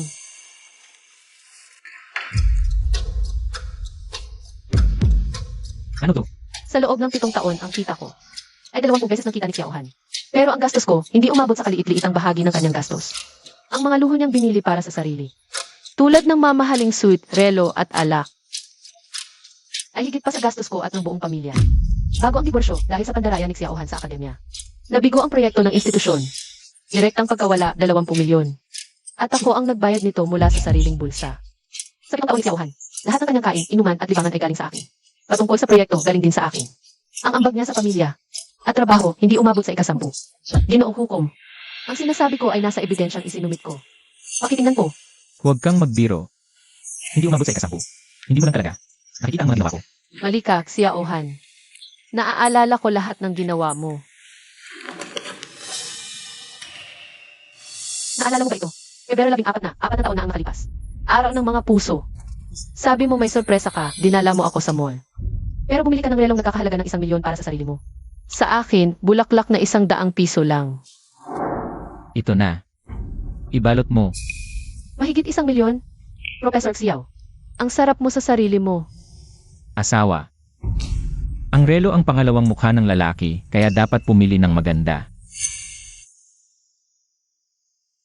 Ang sarili mo, ang laki ng gastos mo. Eh yung regalo mo para sa asawa mo, ako. Di ba binilhan kita ng bulaklak?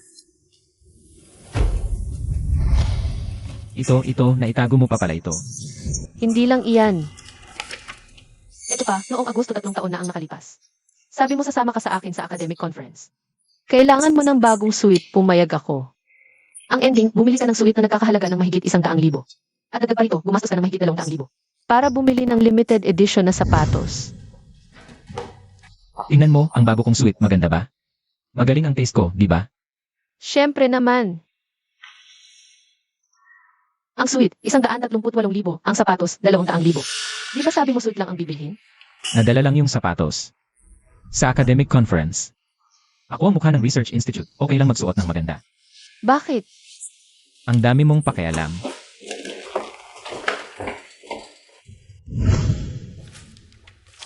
At ito pa, mga binili mo gamit ang family funds. Mga mamahaling luxury items at consumer goods. Kasama na ang bahay na binili mo kamakailan lang. Mga alahas na binili mo para kay Jiang Yan. At ang katulong, si Xiao Han. Gumastos ng pera ko para magyabang, wala ka talagang hiya. Family assets, ito. Hindi ba ito lahat ay kay Xiao Han mismo? Professor Xiao, magsalita ka naman. Xiao Han, akala mo ba lahat ng ginawa mo? Hindi ko naaalala. Huwag ka nang magdahilan pa, hintayin mo na lang ang hatol sa iyo. Your Honor, na-verify na ba ang lahat ng ebidensyang isinumit ko? May mali ba? Ang korte ay nagsuri na sa lahat ng financial evidence na isinumite ng akusado, si GNG, Yeshu, at walang nakitang pagkakamali. Kaya, ipinahahayag ng korte ang sumusunod. Lahat tumayo. Ang nagsasakdal, si Xiaohan.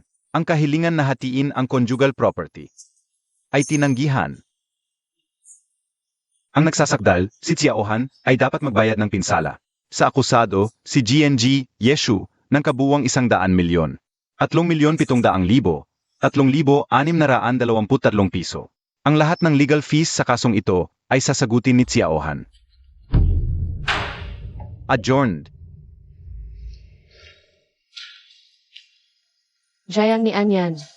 Akala mo matapos si Xiaohan. Wala ka na sa usapan? Lahat ng kinuha mo, babawin ko ng buong buo. Babawin. Yeshu, ano ibig mong sabihin? Wala akong sasabihin sa'yo. Hintayin mo rin ang supwena ng korte. Yeshu. Pasensya na. Hindi ko alam na ginawa mo itong lahat para sa akin. Akala ko, hinahamak mo ako. Akala ko, sinasadya mong ibagsak ako. Xiaohan. Alam mo naman, ginamit mo ang pera ko para sa ibang babae. Ginamit mo ang tiwala ko para mandaya at magsinungaling. Inabuso mo ang pag-unawa ko. Ginamit mo lahat ng binigay ko sa'yo. Tapos ako pa ang sinisi. Akala mo ang posisyon mo ngayon. Saan galing? Lahat ng meron ka, binigay ko sa'yo. Kung hindi mo ito pahahalagahan, babawin ko lahat.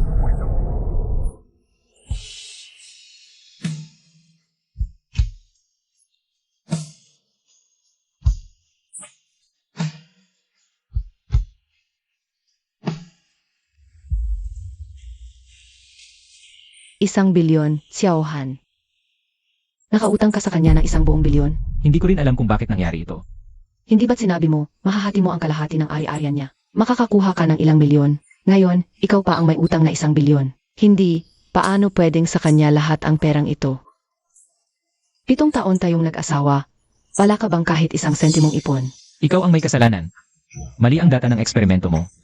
Lahat ng kontrata sa pamumuhunan, kinansela. Kailangan ko pang magbayad ng napakalaking multa. Ikaw ang may pananagutan kung bakit umabot sa ganito ang sitwasyon. Pananagutan ko, Xiaohan. Malinaw na dahil sa'yo, sa pagiging walang kwenta mo. Ikaw,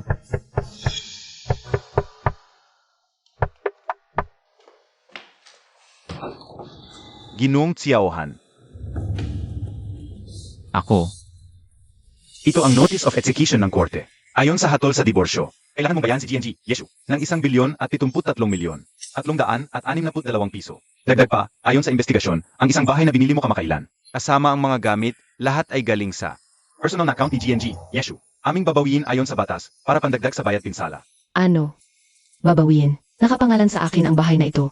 Bakit mo babawiin? Binibining Jiang Yanyan. Ang bahay na ito, based sa investigasyon sa bank records.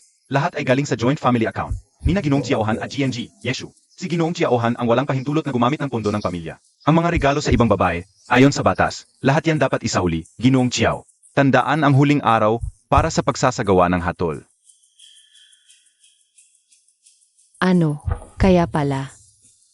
Kaya pala ang perang ginastos ko. Pera pala ni Yeshu. Paano nangyari to? 7 taon tayong kasal ni Professor Xiao. Anong binili niya para sa'yo? Tingnan ko sa'yo, wala ka man lang magandang alahas. Isang walang kwentang manika, pinagmamalaki mo pa. Nakakahiya talaga. Mukhang generous si Xiaohan sa'yo. Pero curious ako. Jayang ni Anyan. Kung may magsasabing, kailangan mo ibalik lahat ng ginastos mo, kaya mo ba? Ibalik. Si Xiaohan ngayon, sunod-sunuran sa akin. Imposibleng pabalikin yan. Ikaw ang dapat mag-alala. Kapag nanalo sa kaso si Professor Xiao, at nakuha kalahati ng ari-arian mo, tingnan natin kung mayabang ka pa. Sige, hintayin ko.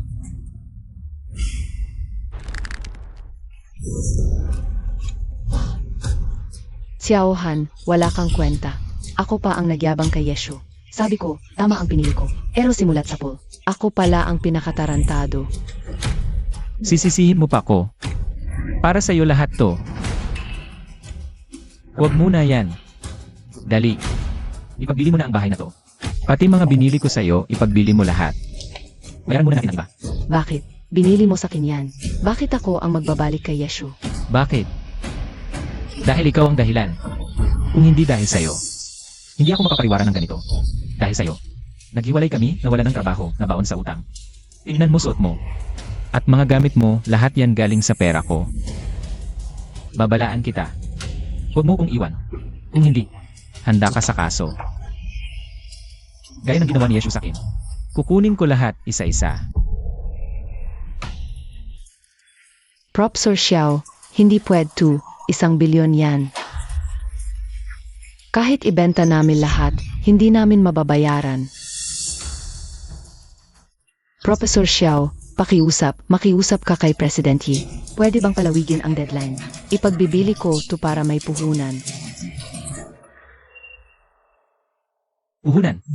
Kailangan lang natin ng pondo para makapagsimula. Para may tayo muli ang Research Institute. Makakapag-research ka na ulit at sa oras na umangat ka muli.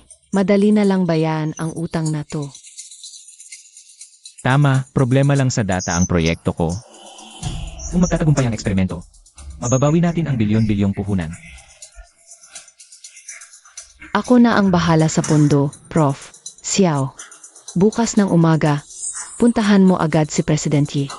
Kahit anong sabihin niya, huwag kang magalit. Kapag naluwag-loob na siya, may oras na tayo.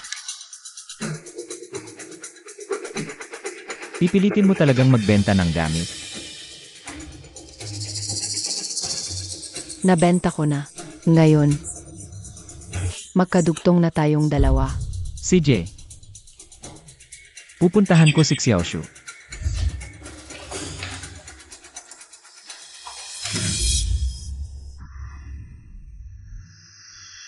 Xiaoshu, Bitawan mo ako. Xiaoshu, gusto mo lang talagang pagsisihan ko. At humingi ng tawad, di ba? Humingi na ako ng tawad. Lumuhod na ako sa'yo, okay na ba?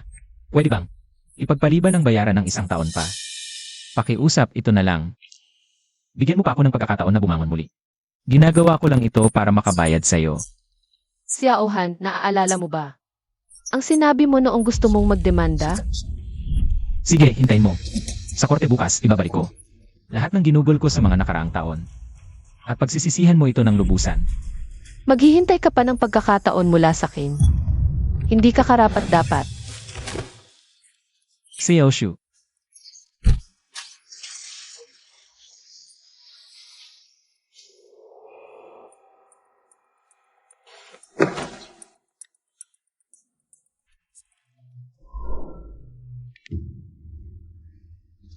hoy, yan, kumusta na ang pagbebenta mo?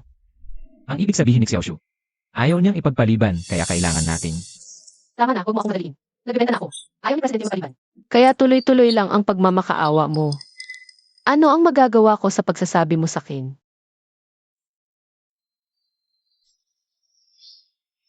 Alam kong hindi mo pa rin ako kayang bitawan.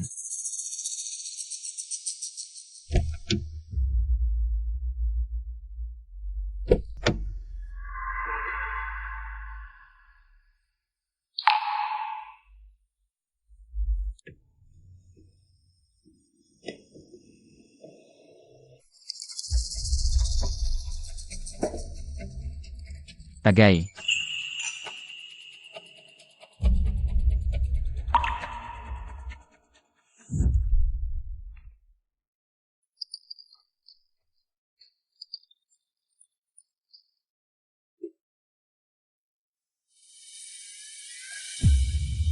Xiaohan, masarap ang steak dito, tikman mo.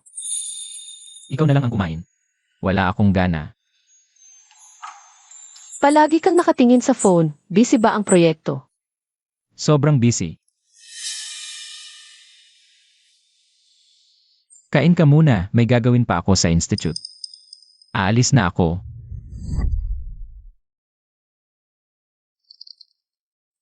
Dapat sa akin ang posisyong yon. Pero ngayon,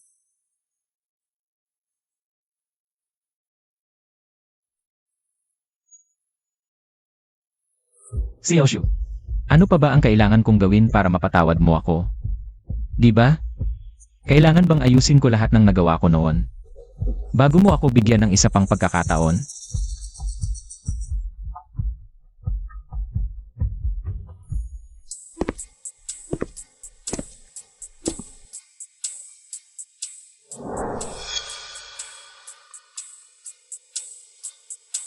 Ang susi mong reserba sa loob ng maraming taon. Nandito pa rin pala.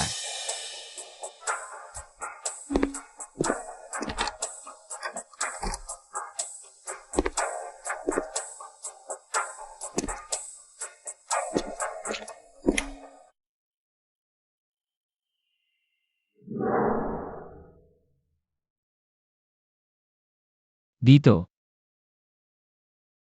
Pareho pa rin ng bago ako umalis.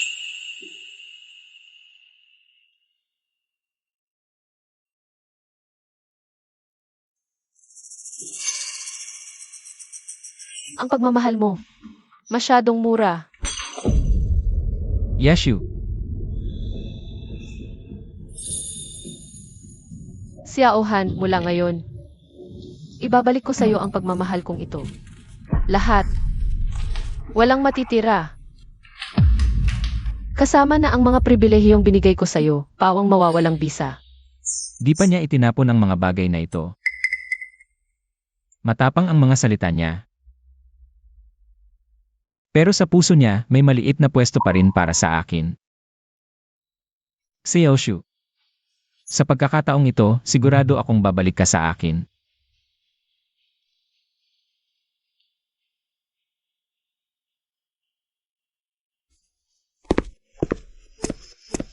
Yi Xiao.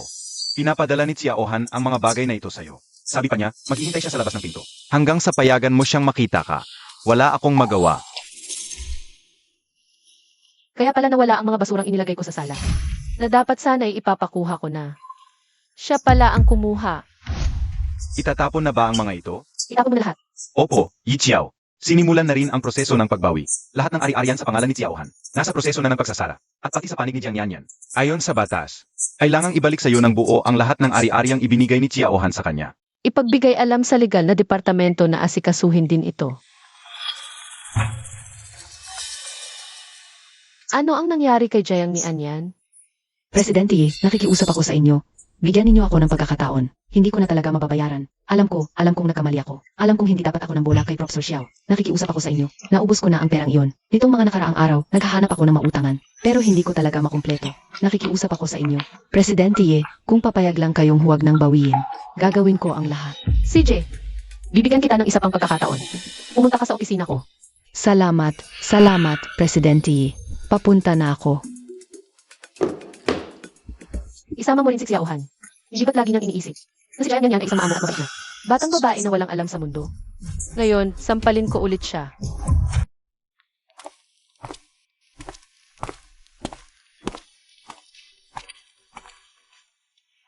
Xiaoshu. Sa wakas, nagpakita ka rin. Huwag nang magdaldal, diretsuhin na natin. Gusto mo akong humingi ng tawad. Gusto mo akong magsisi. Nakuha mo na lahat ng gusto mo. Tingnan mo, isa akong lalaki. Ilang beses na akong lumuhod sa'yo, patawarin mo na ako. Si Jiang Yanyan, Sa mga nakaraang araw, nakita ko na rin. Tungkol sa kanya. Masyado talagang bata, medyo mahilig sa karangyaan. Pero hindi mo alam. Nang malaman niya ang totoo noon. Nag-isip siya ng paraan para tulungan akong magbayad ng utang, ibinenta niya lahat ng alahas at bahay. Sabi niya, ipon para sa puhunan ko. Pagkatapos nating magbalikan, kapag nabayaran na niya lahat ng pera, pwede bang huwag mo na siyang habulin? Xiaohan, talagang hindi ka nagpabigo sa inaasahan ko sa'yo. Sige, pumunta ka sa katabing lounge, huwag kang maingay. Ano? Ipapanood kita ng isang magandang palabas.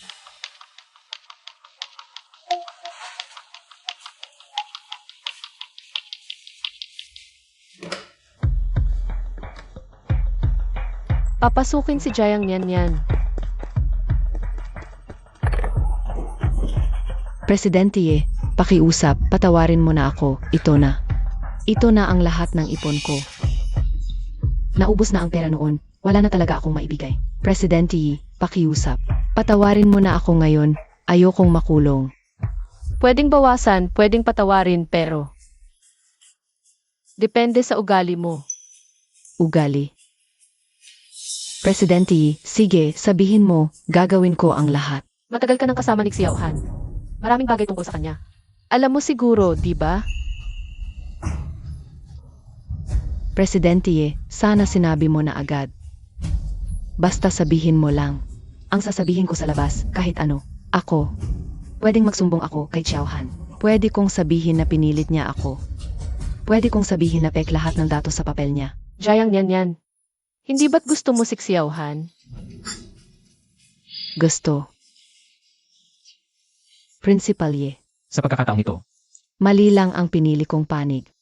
Ngunit kung papatawarin mo ako ngayon, tutulungan kitang patayin si Xiao Han. yan, ang cute mo talaga. Ikaw, Anong ginagawa mo rito? Subukan mong ulitin ang sinabi mo. totoo naman ang sinasabi ko. Anong problema? Wala kang kakayahan. Kanino ka magagalit? Ang mga pinaglas mo sa akin, hindi naman taga sa'yo. Kay Principal Leon, ginagamit mo ang pera ng iba para magyabang. Anong klaseng lalaki ka? Nawalan ako ng trabaho dahil sa'yo. Naghiwalay kami ng asawa ko at umako ako ng utang na 1 bilyon dahil sa'yo. Ganito ang trato mo sa akin. Bitawan mo ako. Principal Ye, tulungan mo ako. Tangang-tanga ka. Kanino ka magagalit? Ang bait-bait sa'yo ni Principal Ye. Hindi ka pa kontento. Pera mo ang habol ko. Ano ang problema doon? Bata at maganda ko. Bakit ko kailangang magpasuyo sa'yo? Tama na. Xiao Han. Opisina ko ito, hindi mo ito pwedeng gawing gulo. Si Oshu. Narinig mo ang sinabi niya, niloko niya ako. Narinig ko. Ano ngayon? Pasensya na. Kasalanan ko. Hindi ko dapat naniwala sa mga kasinungalingan niya. Hindi kita dapat hiniwalayan dahil sa kanya. Pasensya na. Bigyan mo ako ng isa pang pagkakataon. Nakikiusap ako sa'yo, susumpaan ko. Hindi na ako muling magkakamali. Pagbubutihan ko ang pagtrato sa'yo, pahalagahan kita. Huli na. Huwag, si Oshu. Huwag kang ganyan, hindi ko kayang mawala ka. Hindi na kailangan, tapos na ang palabas ninyo. Pwede na kayong lumabas. Huwag.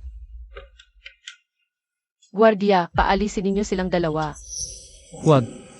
Si Oshu, pasensya na, huwag mo akong paalisin. Alam ko na ang pagkakamali ko. Umalis ka, mawala ka sa aking paningin. Kapag nakita ko pa kayo ulit, ang babayaran nyo. Ay higit pa sa naranasan nyo ngayon. Hindi ako alis. Bitawan mo ako. Hihintayin kita habang buhay.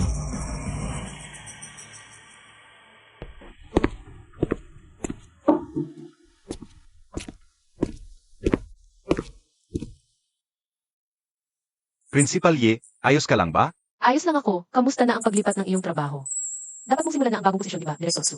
Natapos ko na ang paglipat ng tungkulin. Bukod dito, para sa mga susunod na gawain, kailangan ko pa po na maaming gabay mula sa inyo, Principal Ye. Grabe ka na sa pagpapagalang, Director Su. Dahil nakuha mo na ang pamamahala ng Research Institute. Naging nakaraan na rin ang Xiao Han. Ngayon, kailangan ko nang ituon ang pansin sa aking sariling trabaho. Principal Ye, hindi ko po bibigin ang tiwala ninyo sa akin. Gagampanan ko na maayos ang pagtulong sa inyo, at nais ko rin pong hilingin na sa bagong kabanata ng inyong buhay ay puno ng liwanag at tagumpay. Salamat.